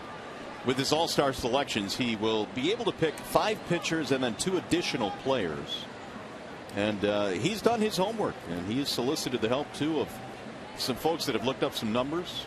It's really a thankless job, and to be perfectly honest with you, because there's always going to be people deserving that are left off, and people are going to complain. But the bottom line is the fans, it's for them. They get a chance to vote in their starters. He'll get a chance to pick a few players. If some of his players are deserving, he will take them like most managers do. 3-1 on Martinez. Albers brings it home. 3-2. Well, he's also going to have the ability to pick the starting pitcher. That's also the manager's job as well.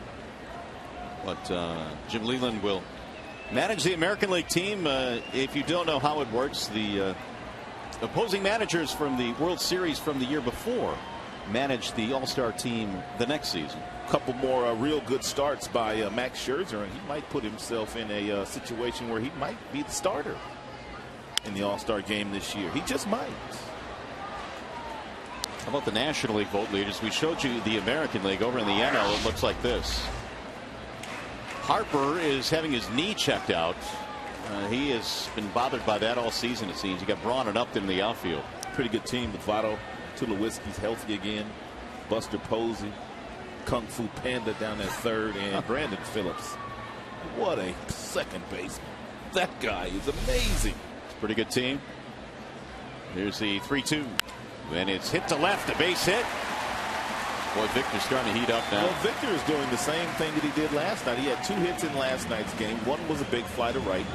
Then he got another base hit just like that right there. But that one drove in a run last night, which gave him 3.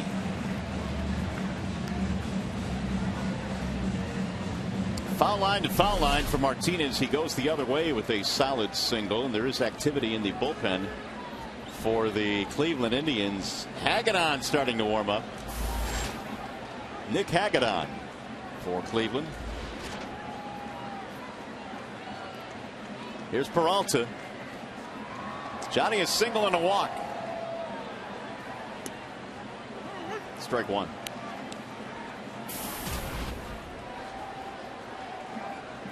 Johnny batting .338. Vote Peralta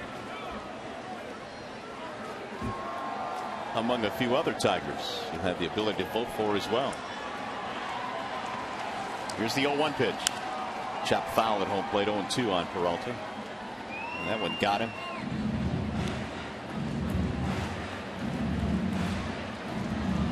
All-Star game this year being played at Citi Field in New York.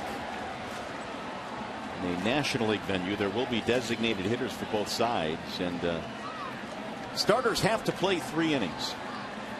And the DH has to have at least 1 at bat.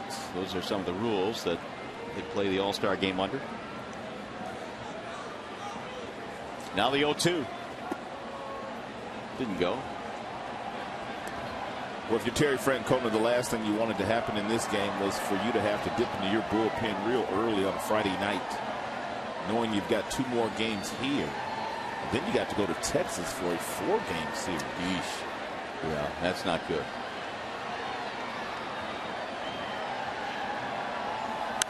Ground ball right through the glove of the first baseman, Swisher. Martinez going to head to third, and he will make it without a throw as Victor dives in anyway. Ball was hit right at Nick Swisher. Swisher has had a tough day defensively, and that probably will go down as the second error of the evening. And they have a 3-game series in Texas. I said 4, but it's only 3. Good hustle by Victor Martinez getting over to third base.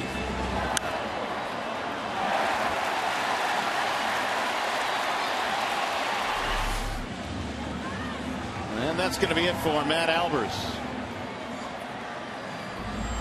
Pena due up next. They have given Swisher an error. Another wall side window pitching change. They go to the bullpen, and we'll be back.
Have runners on first and third. There are nobody out. And take a look at Victor Martinez, who was on first base when the ball trickled through the legs of Nick Swisher, the first baseman, for his second error of the game. And he slowed down at second. Then he made a beeline to third, head first, slide. Then when he got back to the dugout, Omar Infante and also Anibal Sanchez taking care of Victor. Apparently running first to the third is like running a marathon. And Martinez back out there at third base. Albers gives way to Nick Hagedorn. Hagedorn does not have pretty numbers. 6.89 earned run average, 16 strikeouts, however, in 15 2/3, but he's walked 11. When he throws strikes, he's hard to hit. They're only hitting 218 against him. Third stint with the Indians this year. Tigers trying to counter the 3-run top of the fifth. Hagedorn's already inherited quite a few runners this year. 15 coming into this contest. Only 2 have scored, so that's pretty good.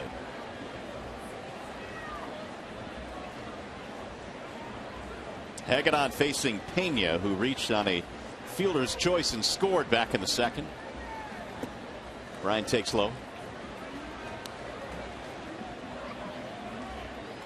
Hagedorn was born in Idaho, Sandpoint, Idaho.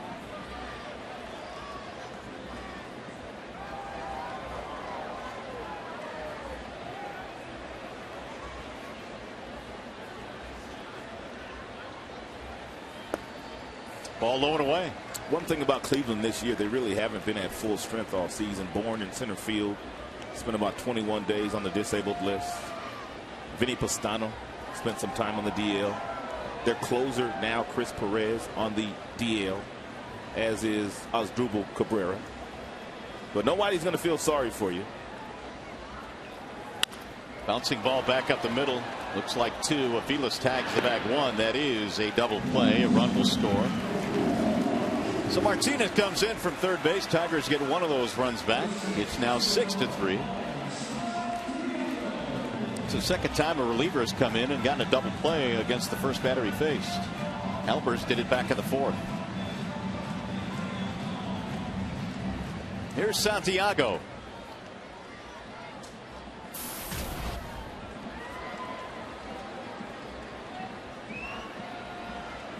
Fielder's choice, run scored, ground out 0 for 2. Hagedorn played his college ball at Washington, where he was a teammate of Tim Lincecum's. In fact, he combined with Lincecum on a no-hitter against Santa Clara in their college days.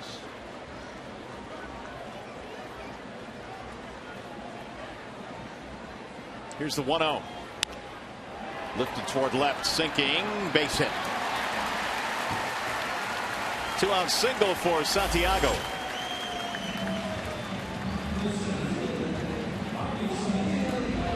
Here comes Garcia.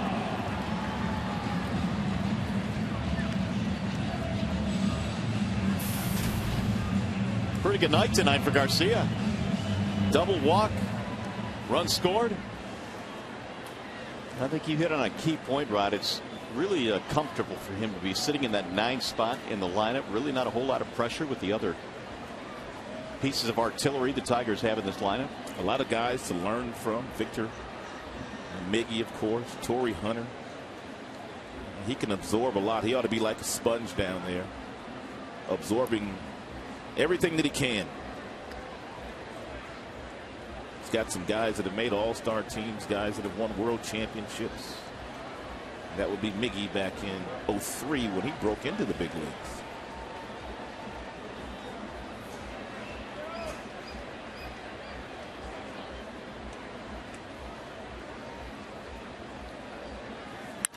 Bouncing ball to short. Aviles has this one. He'll get the force ending the inning. Tigers get a run though.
by This Is the End in theaters June 12th.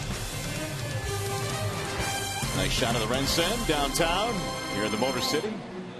Hey, don't forget on Sunday the Tigers battle the Cleveland Indians at 1:08. It's Sunday Kids Day, and all kids 14 and under receive a Paws cereal bowl. For tickets, call 866-66-TIGER or visit tigers.com. And I know Rod Allen wants to add that to his collection. I may as well take that cereal bowl, although I don't really eat cereal as much as I used to. You still eat cereal? Oh, I love cereal. Do you really? Yeah. You don't eat that sugary stuff, do you? Well, I try not to, but every now and then you just can't avoid it. You know, the good stuff, the stuff that's good for you. Yeah. It doesn't taste. Yeah, that's right. All right, here we go. Santana leads it off now as we head to the 6th inning, and Verlander pours in a fastball that missed inside. Santana, Reynolds, Giambi.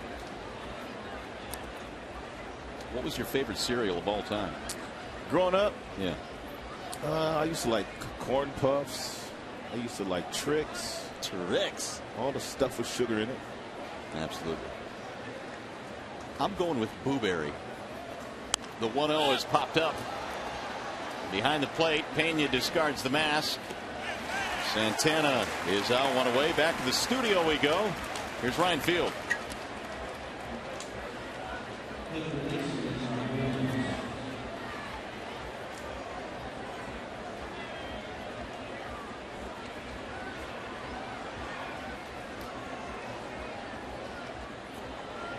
All right, Ryan, thanks. The American League East looks like this. Boston leading the Yankees by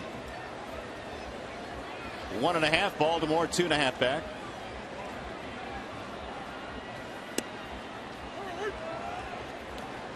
There is strike one on Mark Reynolds.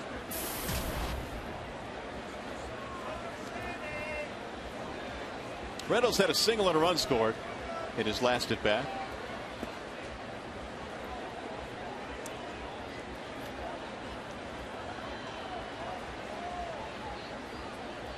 One and one on Mark Reynolds. Tigers raced out to a 5-0 lead. Then it was 5-3, and now it's 6-3. Verlander faced 8 men in the 5th inning. Chopper foul, third base side. 1-2. Here's a question for you, Rod. Yes. Is it ever going to be 80 degrees again? Weather's got to break here soon. It was 61 at game time. It still is, but this time of the year you expect it to be pushing 80. June 6th, Tigers have a heater in their dugout. It doesn't make much sense. Here's the 1-2. 2 balls, 2 strikes. Cloudy. It's been cloudy all day and kind of on the cool side. Regardless, it is a pretty ballpark.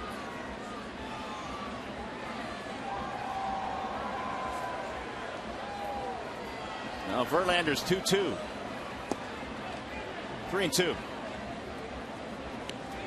And Verlander thought he had strike 3 there. He gave a long look into Sam Holbrook after that was called a ball. And what does Fox Tracks tell us?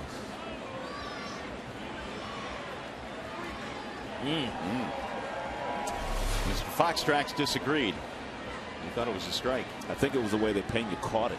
Had the glove been turned the other way, he probably would have been able to frame it a little bit better. But as it was, the way the glove was turning, it kind of pushed it off the plate.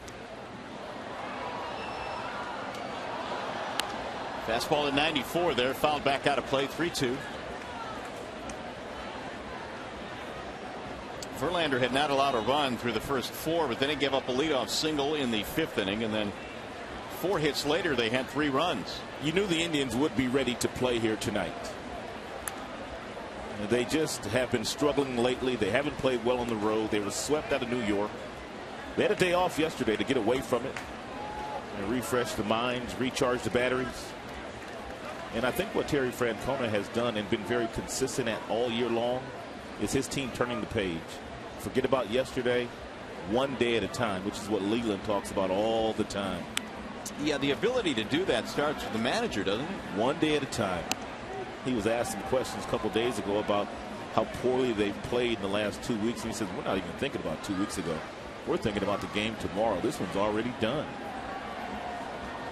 Heard Nick Swisher say the same thing to Shannon Hogan today. She did a piece on the Indians and their struggles.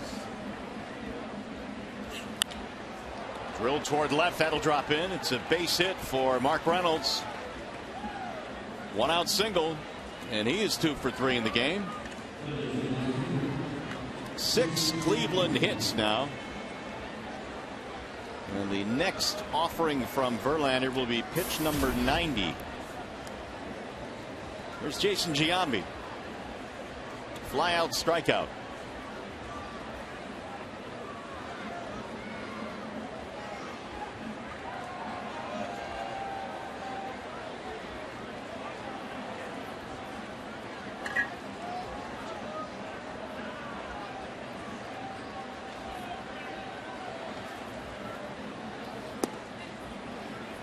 Ball 1 on Giambi.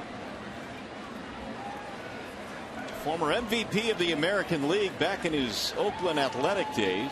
A lot younger at that time. He broke in '95, won the MVP in 2000 with the Athletics. Swing and a miss. 1-1. He's had a nice career.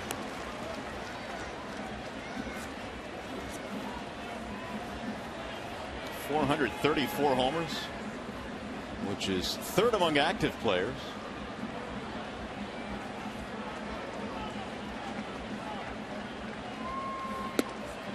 Ball high, 2-1.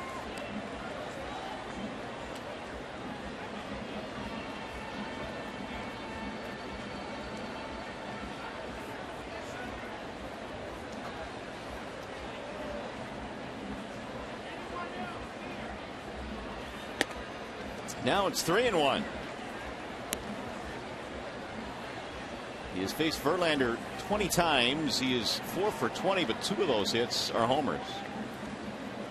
Now JV has fallen behind here, leading by 3. 1 on, 1 out. We're in the 6th inning. And he lost him. Ball 4. This is starting to look like it's going to be Justin's last inning, and the one thing that he wants to make sure of, he leaves this game with a good taste in his mouth. And here comes Jeff Jones.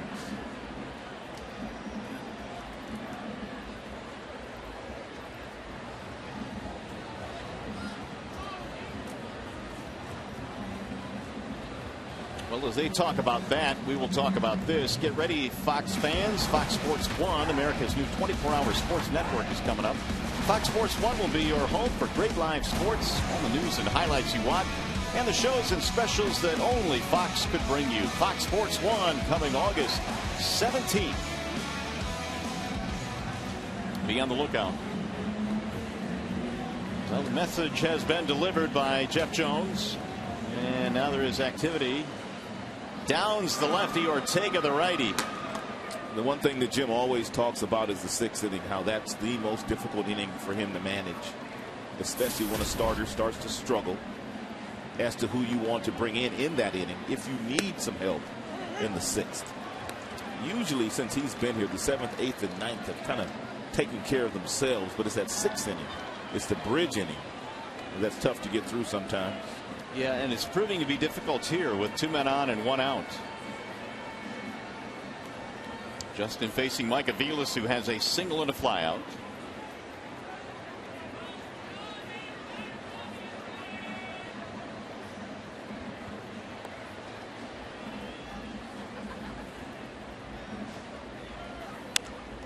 Popped up. Left side of the infield, Cabrera. 2 gone. That is a big out there.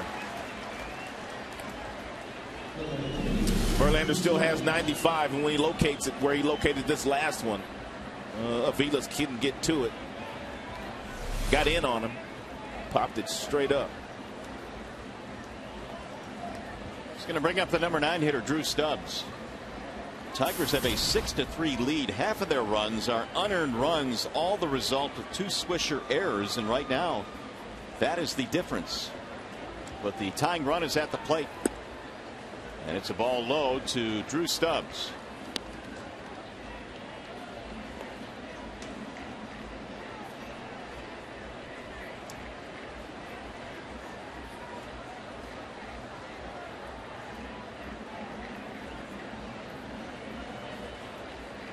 Here's the 1-0. That's a strike. And Sam Holbrook goes up with the right hand. I think Verlander thinks the count should be 0-2 right now. I think he thought that first pitch was a strike as well. He's moving in on 100 pitches, 98 to this point. And there are the locations, and they both look like they were strikes.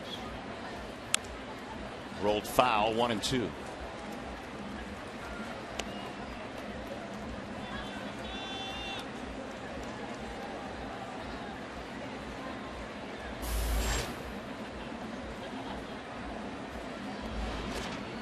Bourne waiting on deck. Let's see if Verlander can finish off Stubbs, who had an infield hit his last time. And the 1-2. Just off the plate. 96 that time from JV. It appears to me that Verlander, whenever he gets himself in a little bit of trouble, and he's been in trouble a couple of times, he was in trouble in the 5th inning, he goes to the fastball. And all the fastballs are in the mid-90s. But when he's really pitching well, he's incorporating that curveball, the changeup, and mixing them up. And then going to fastballs late. Swing and a miss. Right on cue. Switched up on him there, and the threat in the inning is over. We go to the bottom of the 6th inning, where we will see Hunter and Cabrera take their turn to the plate.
Inning, the Ambassador Bridge all lit up here in the Motor City, and the Tigers with a 3-run lead in this one. Rod, Justin Verlander has not been crisp tonight, but he's pitched well enough to keep his team in the lead in this game. You know, I like the way that he left that 6th inning, though, with a pretty good taste in his mouth. However, getting the strikeout of Stubbs, and that's the one thing that I think Jeff Jones told him: don't let this game get away from you.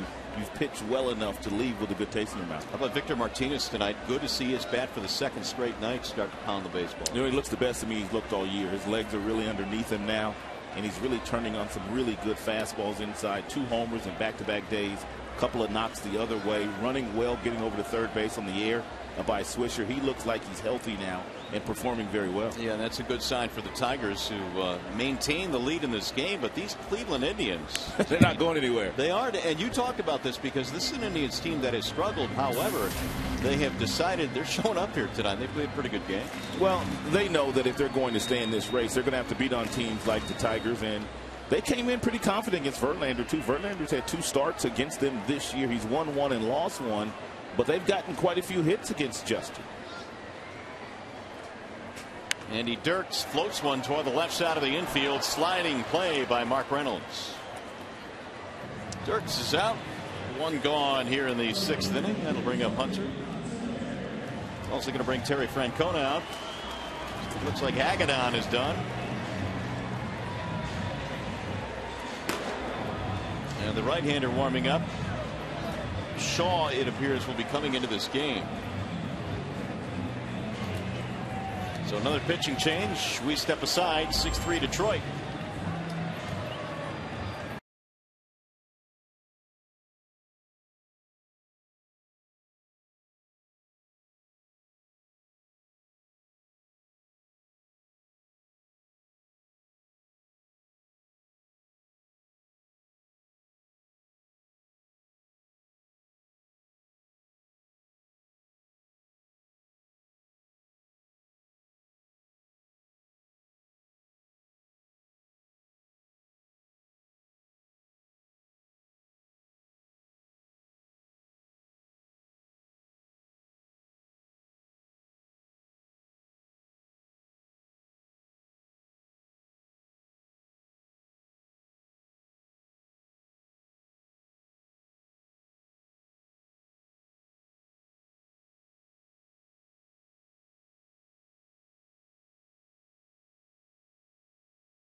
Sixth inning, and the Tigers welcome the Baltimore Orioles to Comerica Park June 17th through 19th.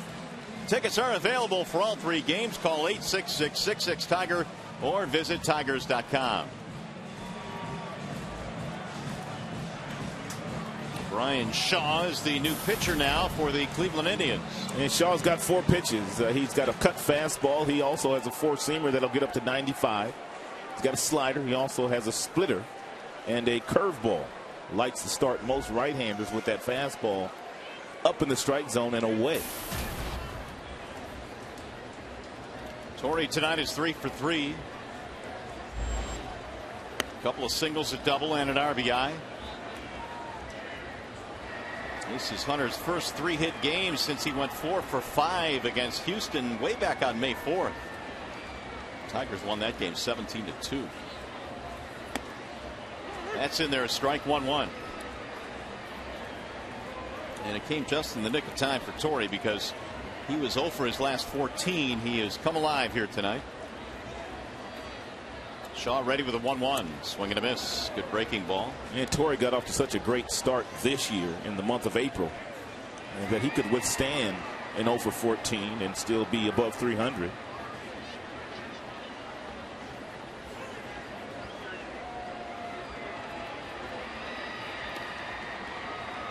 Here's the 1-2.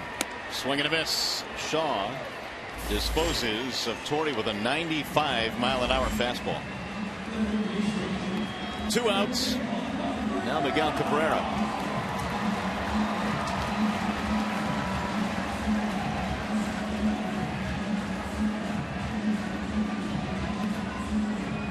Well, Terry Francona has used his bullpen extremely well here tonight. He brought in Albers to face Cabrera. Not that Cabrera, the real one. In the 4th inning, he got a double play. Then he brought in Hagedorn in the 5th inning to face Pena, and he got a double play. And now Shaw comes in here. 2 outs in the 6th. He struck out Hunter. Miguel has a bases loaded walk that produced a run back in the 2nd.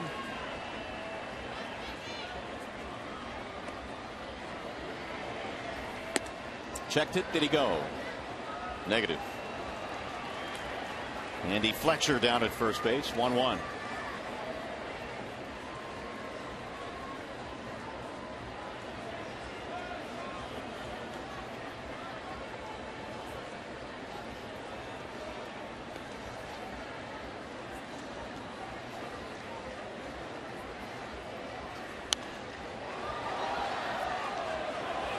One and 2 on Miguel. Tigers trying to get a win tonight, go up 3.5 in the Central Division standings. The Indians came in 2.5 out, a critical series for them as we delve into the month of June here, because the Indians have really struggled. Here's the 1-2. High fly ball, right field. Stubbs cruising over, has room.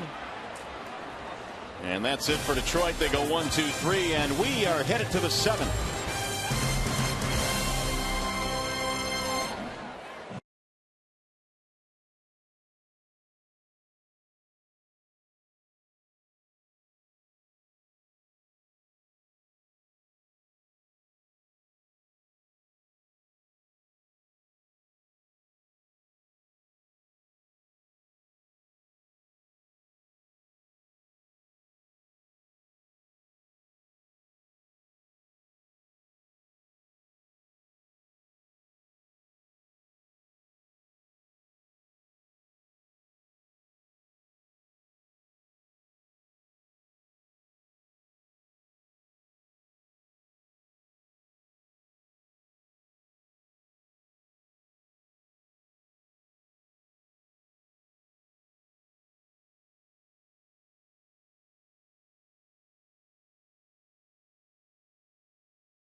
Summary, Victor Martinez in the second inning got the Tigers on the board, and they had a 5-0 lead before the Cleveland Indians finally came back in the fifth. 0-2 base hit by Bourne the opposite way, played in one.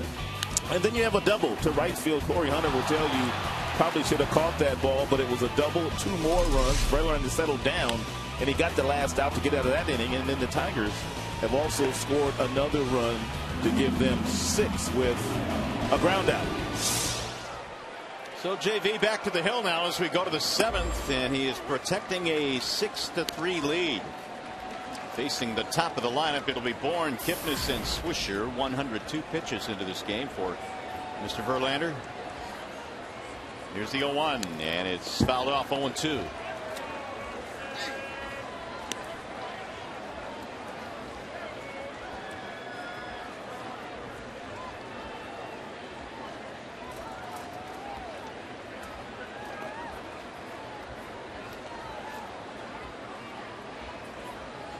And the 0-2 pitch. It is low. 1 ball, 2 strikes.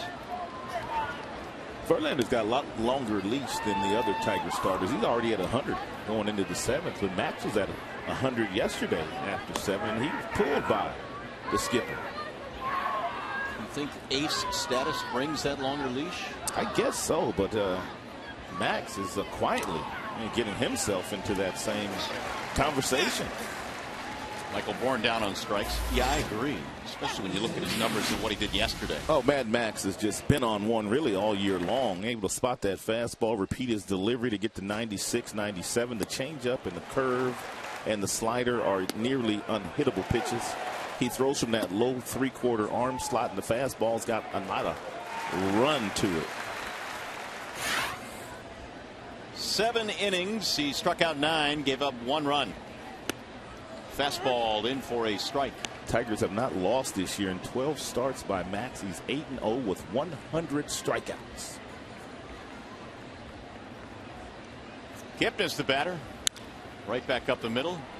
Fear not. Johnny Peralta's right there. 2 gone. I was watching a channel today, and they had a stat on Max, and he's only the 2nd player in the last century in his team's first 12 starts to be unblemished as far as the losses, 8-0, and have 100 strikeouts. Roger Clemens did it in 1986. In the last century? Since 1900. Here is Swisher. The Tigers really, their entire staff has been getting it done. Swisher lines one right to the second baseman Santiago. Easy 1-2-3 for JB.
Six to 3. Watch this move by Justin Verlander. What's he trying to do? Get away from the skipper? Yeah, he didn't want to come out of this game.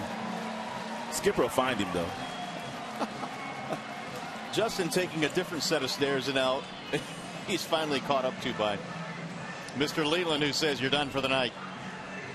And the second one to greet him was Max Scherzer. Boy, this Tigers starting rotation, if not the best in all of baseball, boy, it is right up there in the top 2 or 3. Quality starts now in 13 of their last 14.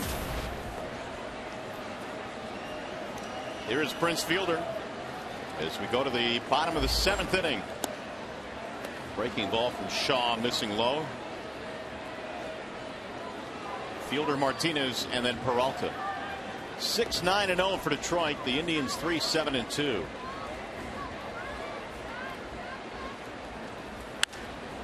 In the air, hit well to left. Brantley back track, Wall makes the catch. Ball not traveling to left today.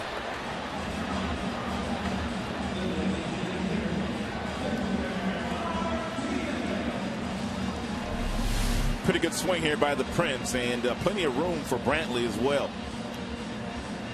He had a few more steps before he got to the wall after making this play.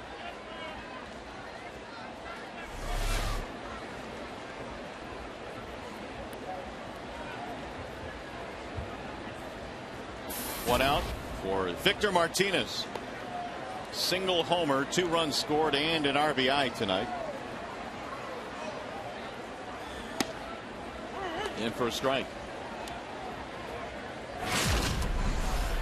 Let's take a look at the Jimmy John's freaky fast delivery of the game, and for the second consecutive day, Victor Martinez plays long ball in about the same direction, and he got the Tigers on the board first yesterday and as well here this evening. 1 ball, 1 strike. And so Victor now with 5 home runs. He came in batting .293 in his previous 16 games, which shows you the upward arc that his numbers have had, and that's a good thing. His average now .237. He had struggled the first 2 months of the year in the low 200s, and he rips that one fair. That's another hit. Extra bases for Martinez on his way to second. He's in with a double. He is really turning on some good fastballs. That was 93 from Shaw. And I don't know how Victor was able to get to it, but he did, and whistled this ball right past the first baseman switch. That ball is up in the zone. Most left-handers don't like the ball up there, nor do they do much damage when the ball's up that high, but he was able to climb the ladder, and boy, put a seed right past him. That was right at you.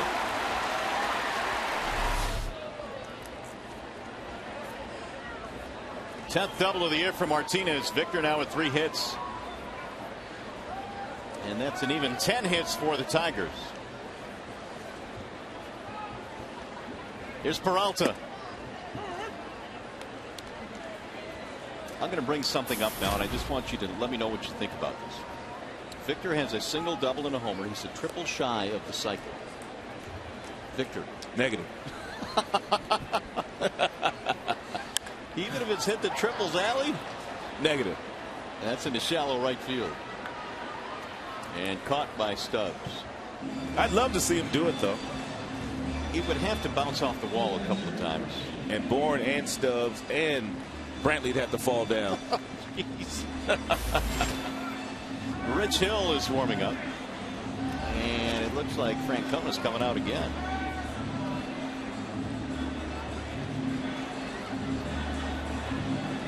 Well, the Indians had a day off yesterday, so I guess all the arms out there are fresh. And Terry going to go through all of them tonight. That appears to be the plan. Hill, come on down. 6-3 is our score. We'll be back.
Two outs, and the Tigers have a man at second base.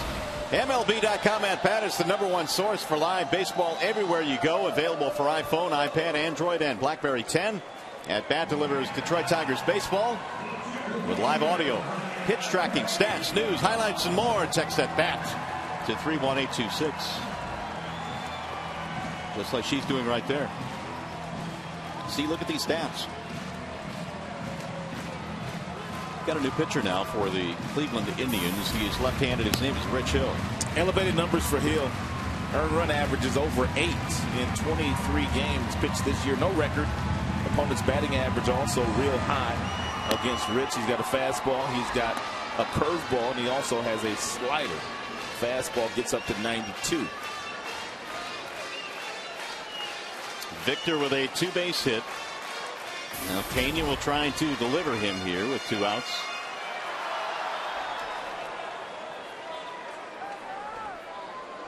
Pena tonight is 0 for 3. He has scored a run.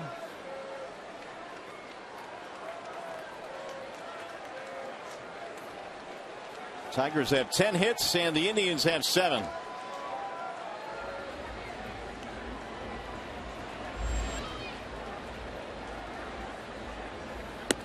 Ball 1. Indians tonight have also committed 2 errors, both by Swisher, and they've both been very critical. Coming in big spots, one in the 2nd and one in the 5th inning. Here's a ground ball. Swisher can't get it. A bad hop over his glove into right field. Martinez comes in to score, and the Tigers add another at 7-3. Pena gets it done again.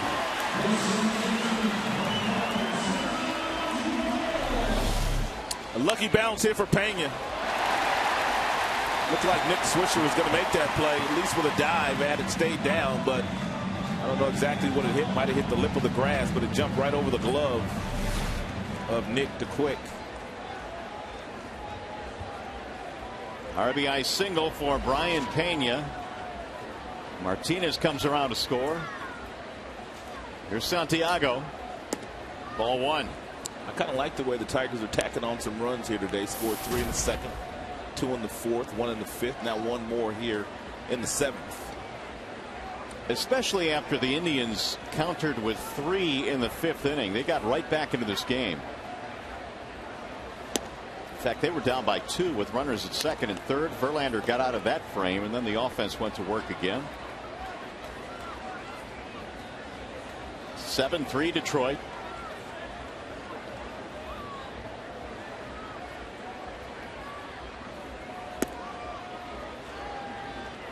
Make it 3-0 on Santiago.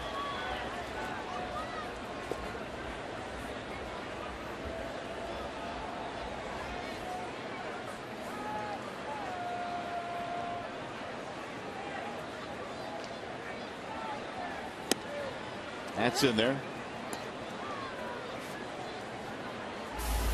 3 balls, 1 strike.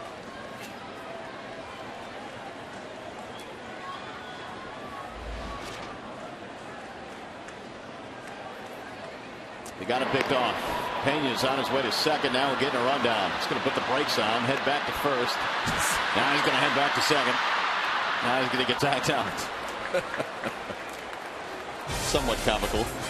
Tigers get another run though. We go to the 8th.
Well, the Tigers have the lead on a night in which the offense has done some good work. Justin Verlander has given up 3 runs and now giving way to the bullpen. It's a 7-3 score as we go to the top of the 8th inning here at the ballpark. And for the Tigers, they dip into the bullpen now for Joaquin Benoit. And Joaquin has been tremendous all season long, pitching in his 25th game, 1 win, no losses, outstanding earned run average, 29 strikeouts in 25 innings pitched so far for Joaquin, and only 9 base on balls. And for a while there, it was looking like Verlander might not get through the 6th, and Leland would have to shuffle the pen a bit, but then he got through the 7th as well, and now he hands the baseball over in the 8th to Benoit. It'll be Michael Brantley, then Carlos Santana, Mark Reynolds.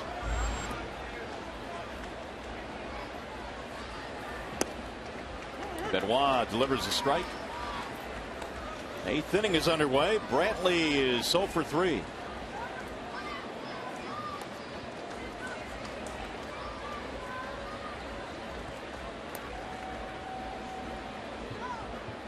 Here's the 0-1. Make it 0-2.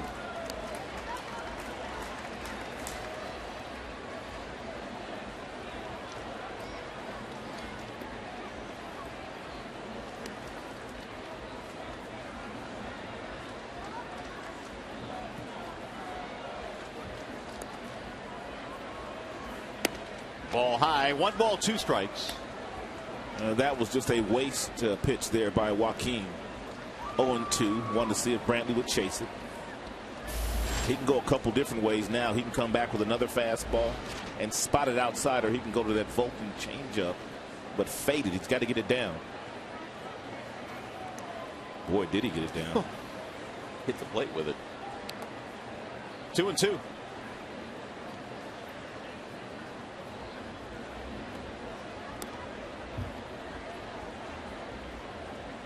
Tigers have 7 runs, 11 hits, and the Indians tonight 3 runs on 7 hits. They scored all 3 of their runs, did Cleveland, back in the 5th inning.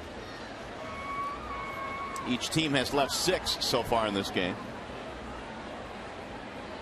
Brantley waiting on a 2-2 offering.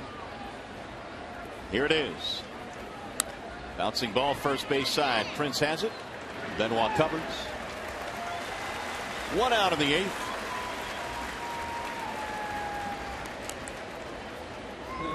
Now Santana. They've done a real nice job tonight on Brantley. Lots of off-speed pitches, had him out in front, grounding out, popping up all day long. Brantley came in a .302 career hitter against the Tigers. .368 this year. No such luck tonight. Here's Santana. He's 0 for 3.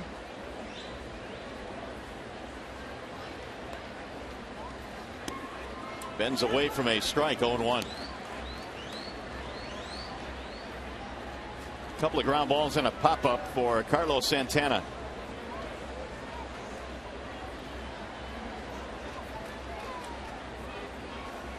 Swing and a miss.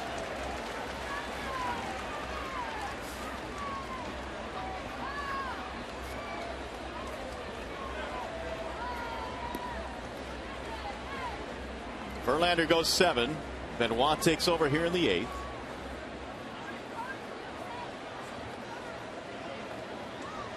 The 0-2. Way outside. 1 ball, 2 strikes. He's pitching to Santana exactly the same way that he pitched to Brantley. Got ahead with off-speed stuff, and now fastball wasted 0-2.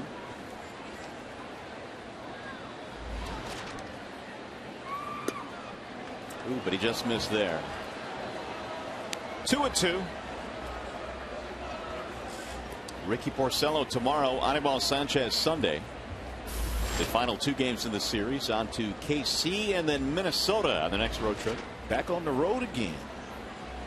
Barely enough time to get to the dry cleaners. Unpack. Time to pack again. Missed it away one more time, and the count goes 3-2. He'll probably come back with the changeup now 3-2, and if he locates it where he needs to, he'll probably get the swing and miss.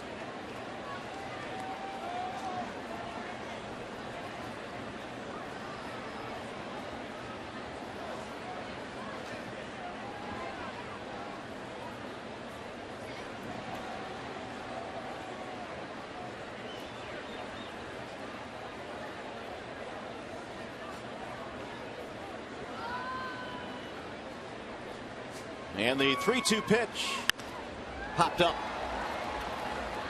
Short left field for Cabrera. He's on the grass. 2 outs. We're going to make that our bell tire pitch by pitch at how Joaquin attacked Santana, the left-handed dangerous bat. He gets ahead of him. No balls, 2 strikes with a couple of change-ups. He wastes one. It was a fastball up. Then he came back with all fastballs, finally getting him to swing at the 3-2 fastball up in the zone to get the pop out.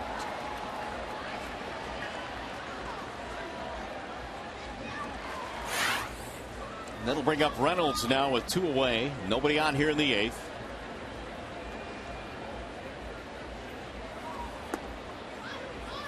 There's a ball down low, 1-0.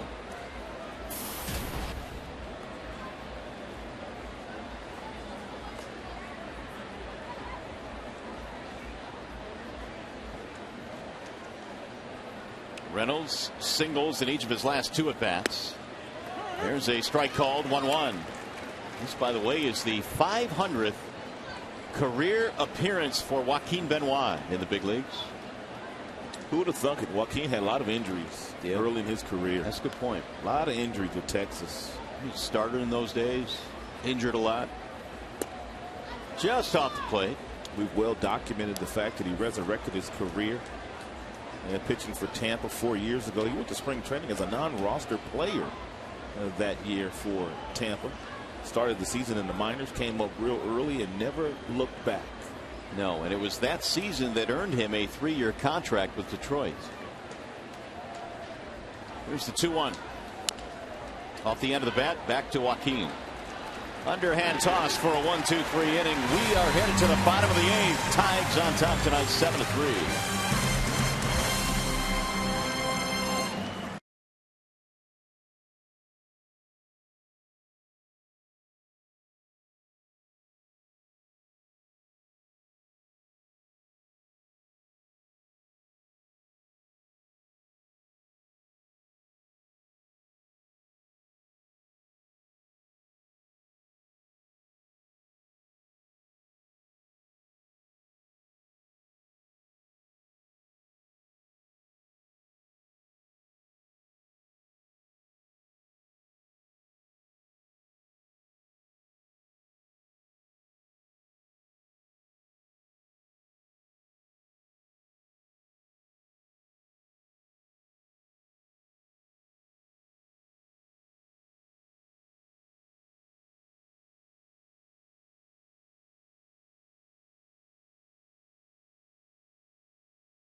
By Comerica Bank, a part of Detroit and the community since 1849. Our Metro Detroit Chevy dealers. Visit ChevyDetroit.com. See why Chevy drives the Motor City. And by Wallside Windows, the official window company of Fox Sports Detroit.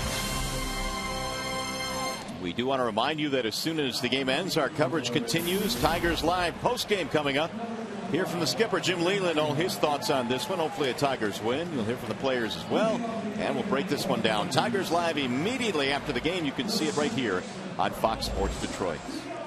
7-3 in favor of the Tigers. We head into the bottom of the 8th inning now in game 1 in this series. Tigers trying to pick up a game in the standings on the 2nd place Indians. And we have a new pitcher now. Matt Langwell has come on for the Cleveland Indians. Only the 3rd game that Langwell has been in. 6.75 earned run average. Just 1 1/3 innings. 2 strikeouts, 1 walk. Giving up a .333 batting average.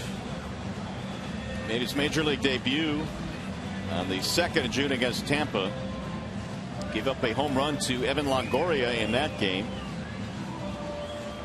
27 years old. He's got 4 pitches. Fastball will get up to 93. Also a changeup, a curveball, and a cutter.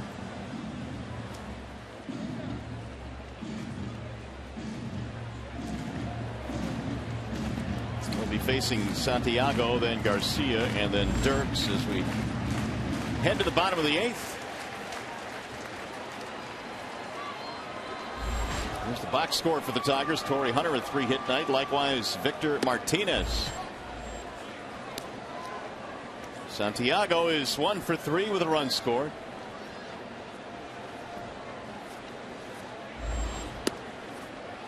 On the outer edge, a fastball 1-1.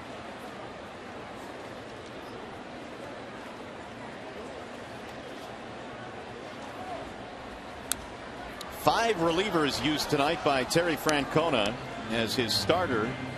Ubaldo Jimenez was knocked out in the 4th inning.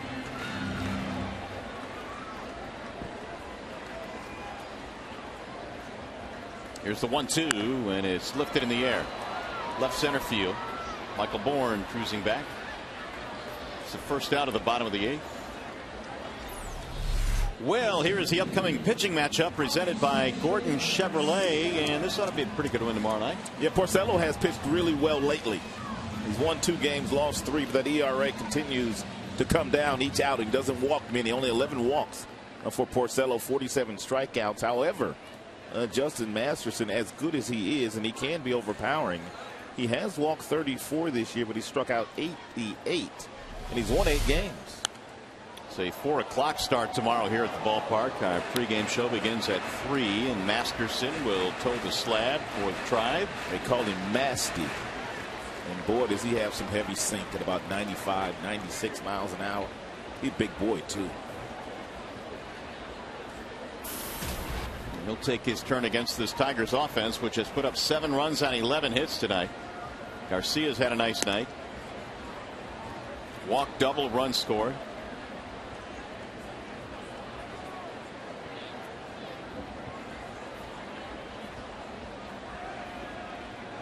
Here's the 1-1. High pop up, shallow right field. Cruising in is Stubbs. 2 outs.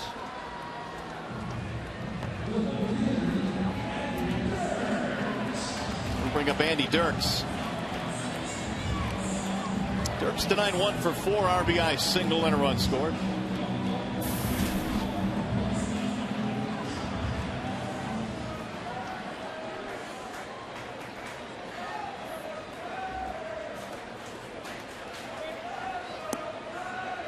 Ball 1. Verlander went 7 tonight. Benoit in the 8th. The 1-0 pitch. Fouled back out of play. 1 ball, 1 strike. Talked to Austin Jackson a little bit today. He ran the bases for the 2nd consecutive day. I don't think there has been a decision on when he'll go down to Toledo and rehab that left hamstring, but he was running better today than he ran yesterday. Jim was out there watching. There's a base hit for Dirks, his 2nd of the game. But the one thing Jim said when Jackson did go on the disabled list, we're going to give it all the time we need. We want to make sure when he comes back, he's right. He's good to go. But they have decided he will serve a rehab, correct? Yes, he has to.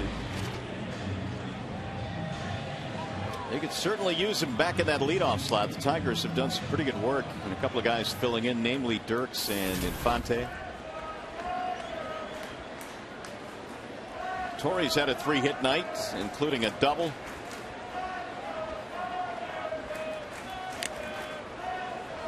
Tipped into the glove for strike 1. And just like we promised you earlier in the game, it is Miller time, brought to you by Miller Lite. And there's Torrey Hunter, and getting things going real early in this game, also getting an infield single with the bases loaded. And that got Cabrera to the plate. Cabrera also, what did he walk? And drove in a run in that same inning. He did. Tigers able to get 3 in that 2nd inning, and they have not trailed this evening. They lead 7-3 in the 8th.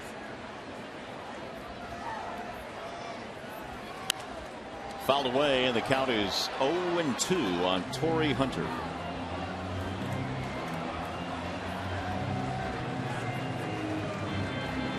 Santana quickly out to the mound to have a chat with Langwell.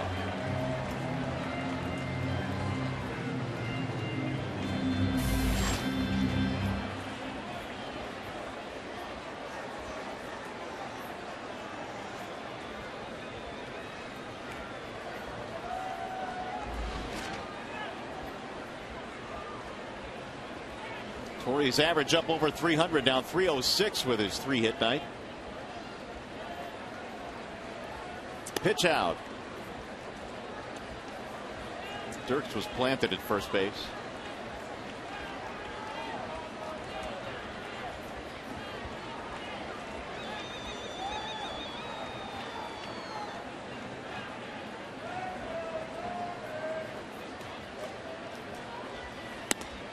Off the plate again. 2 balls, 2 strikes. Indians in the 9th inning have their bottom 3 due up: Giambi, Aviles, and Stubbs. Will Cabrera get another at bat tonight? We shall see.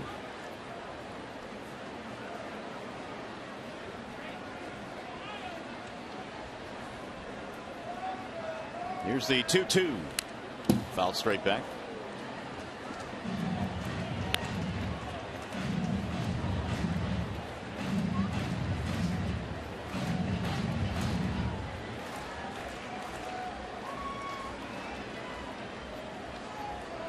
With 2 outs, Dirk singled,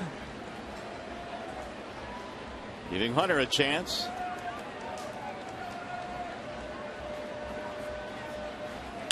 And a bouncing ball to short. Aviles on the charge.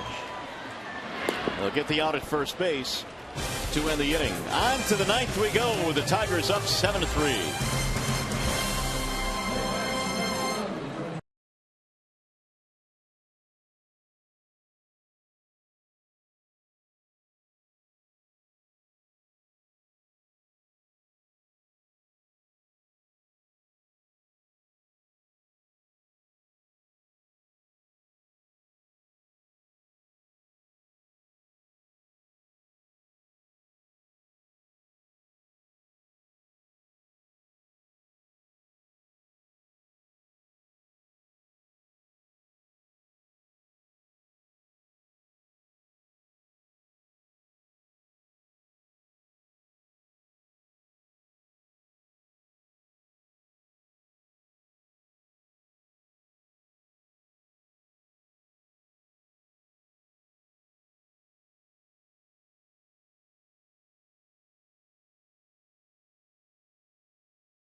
Trying to put the finishing touches on this one.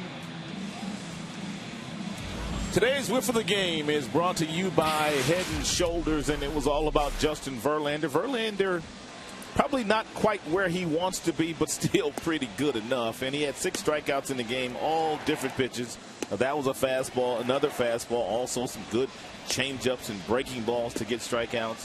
Had all his pitches working today, and was very effective when he was mixing up the pitches, the breaking ball, the changeup, an occasional fastball, changing some eye levels, moving in and out as well. 3 more outs to get for the Tigers, and they can add another game to their lead in the American League Central. The Tigers bring in their closer now, Jose Valverde. And Valverde did well yesterday. He pitched an inning. He got a save. It was his 7th, and he only needed 9 pitches to do so. So he was very, very efficient, and really, his numbers are pretty good. He's got good numbers. Not a save situation here. Guarding a 4-run lead. Bottom of the lineup due up. It'll be Giambi to lead it off. Giambi, Aviles, and Drew Stubbs, the three to face him.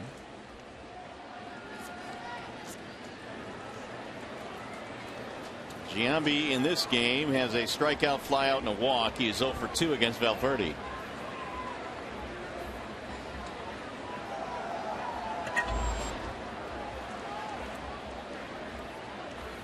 And he looks at ball one.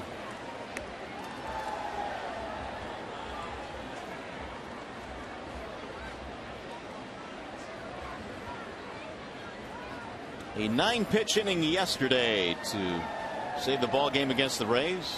No drama. Here's the 1-0. 1 ball, 1 strike on Giambi. A 1-2-3 8th inning for Benoit. Handing it over now to Valverde.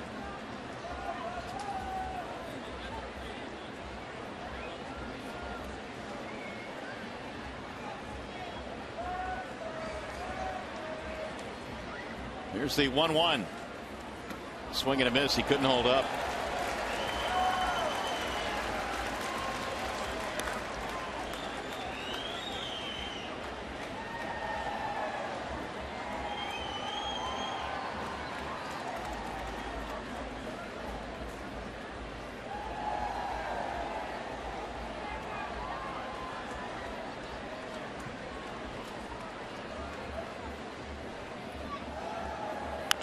Bouncing ball, first base side, foul. Outside of the white line, 1-2. The count stays on Giambi. The Indians have dropped 8 straight road games. This would be number 9 if they don't come back here today. And they got off to a pretty good start this year on the road. Well, they were swept in New York against the Yankees. They've lost 4 straight overall. And again, the 1-2. Fouled away.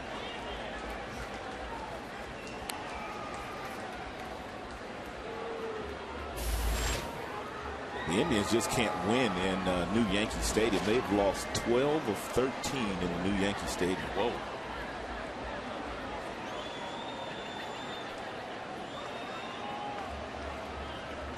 And Terry Francona's team is in danger of dropping to 500 on the season with a loss here tonight.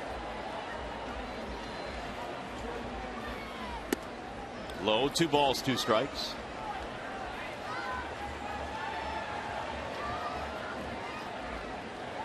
But it seems like every year the Indians get off to a really good start, and then they get to June and they just scuffle. Well, it certainly was like that last year. They're hoping that Francona can change that culture. The 2-2. Driven deep to right field. That ball is gonna go. It's a home run for Jason Giambi, his 6th of the year, and it's 7-4.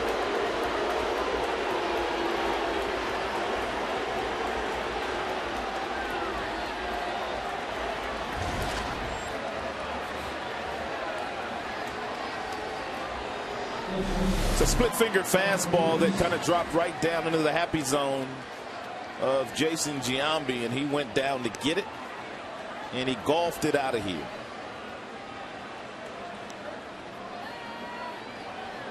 That makes it a 3-run game. Giambi hits number 6. That's his 20th RBI. Mike Aviles has to spin out of the way of a ball way inside. In the career of Giambi, now 435 lifetime homers. Aviles is 1 for 3, singled, run scored.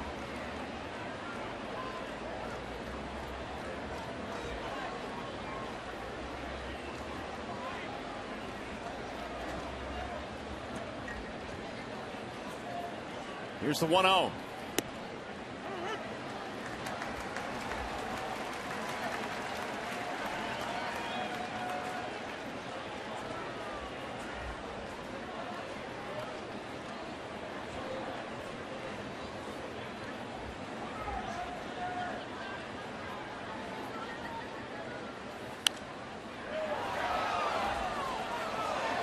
1 ball, 2 strikes.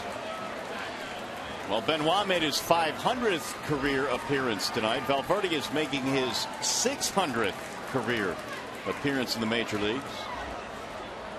Night of milestones here tonight. He is 3 saves shy of tying Willie Hernandez for 4th place all time in Tigers history. Can't get one here tonight, though. He started the inning with a 4-run lead.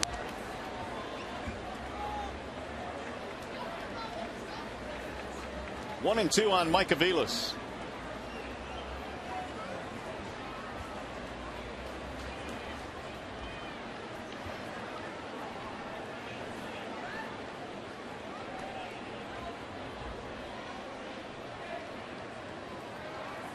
Swing and a miss, and Aviles goes down. First out of the inning.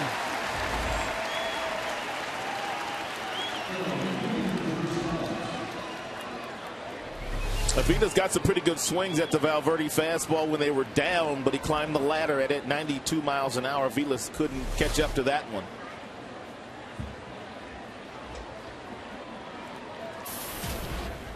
Now Drew Stubbs with 1 out. Stubbs had an infield hit in their 3-run 5th inning.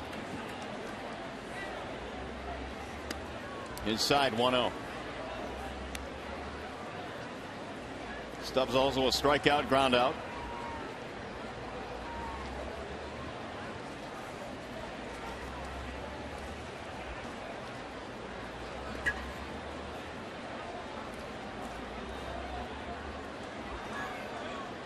Now the 1-0 pitch.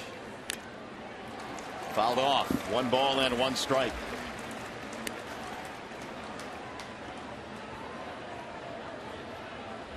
Stubbs acquired from Cincinnati in December. Can hit for power, can also run.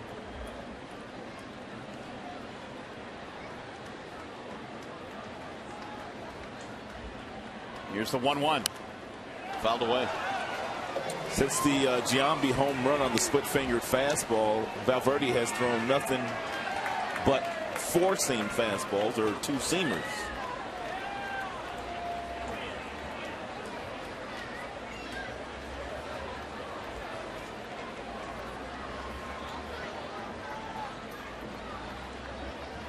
And the 1-2.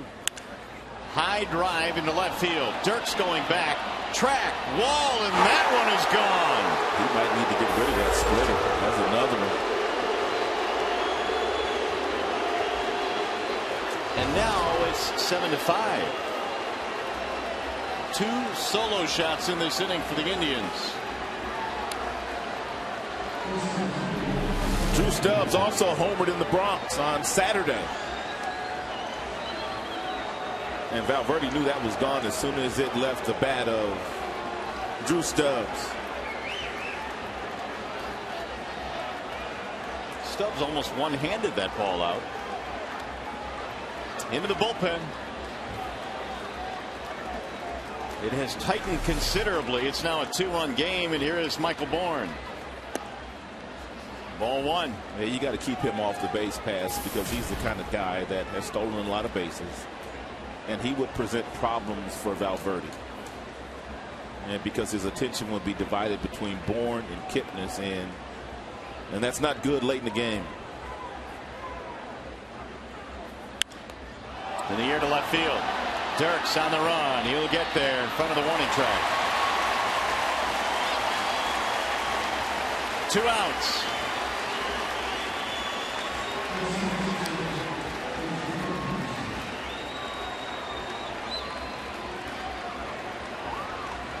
In the event this inning becomes more troublesome, Phil Cope now is beginning to heat up in the Detroit bullpen. And here is Kipnis, who is 2 for 7 against Valverde in his career.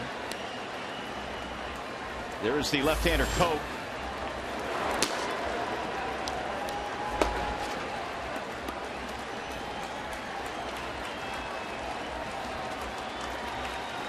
(7-5) Tigers lead with 2 outs, 2 runs in. Kipnis had a 2-run double in the 5th.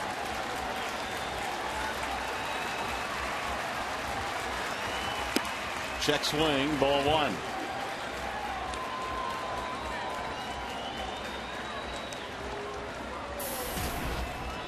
1 for 4 tonight for Kipnis. He has 29 RBIs. Now the 1-0. 1 ball, 1 strike.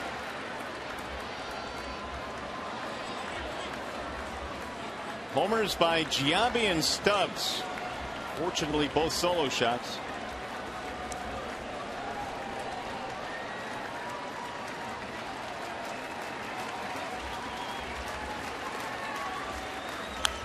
Fouled away again, and now Valverde needs 1 more strike.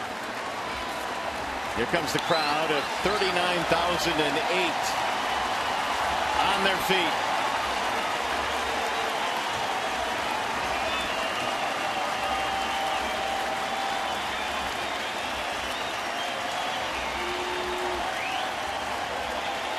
Here's the 1-2 in the air toward left field. Sinking. Dirk's on the run. Can't get it. Base hit. And so hope is still alive for the Indians. They're going to bring the tying run to the plate. And Jeff Jones comes out. Tiger pitching coach. It's a tailing fastball that Kipnis just kind of stuck the bat out, and Dirk was playing rather deep and came in, looked like he wanted to leave his feet and try to catch it, but he thought better of it.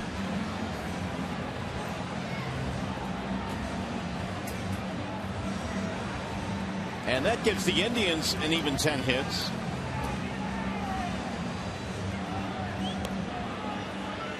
Swisher will be hitting here as the tying run at the plate in a 7-5 game.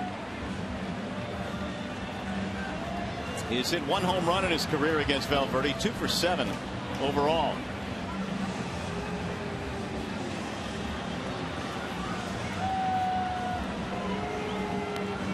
Well, Jim Leland has Coke warming up, but he's going to stay, it appears, with Valverde. And Jim has gotten out of that seat. He's on that step, and Valverde's probably got 1 more batter. If he doesn't get Swisher, it will be Coke in this ball game. Brantley is on deck. 22 pitches thrown by Valverde. There goes the runner with no throw. Ball high, 1-0.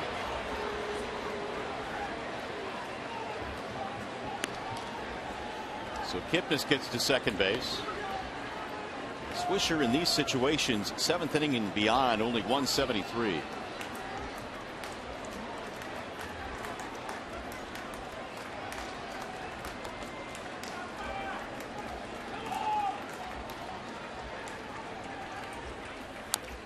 Fouled off. 1 ball, 1 strike.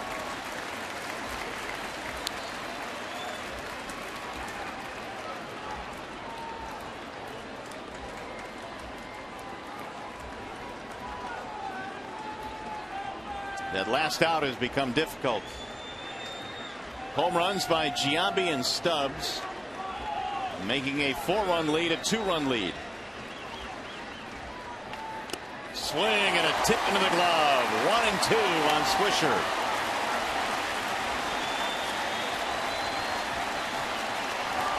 Again, Valverde needs 1 more strike. And again, here's the crowd.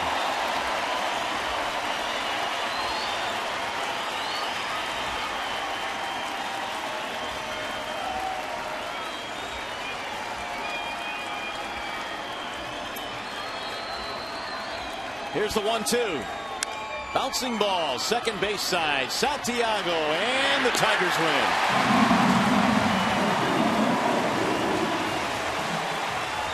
It got a little bit hectic, but the Tigers come away with a victory. 2 runs here in the 9th inning. The Tigers gain another game on the Indians in the Central Division standings. Tigers now up 3.5 on Cleveland. There's your final score. 7-5 from the ballpark tonight. We'll be back with more from Comerica in a moment.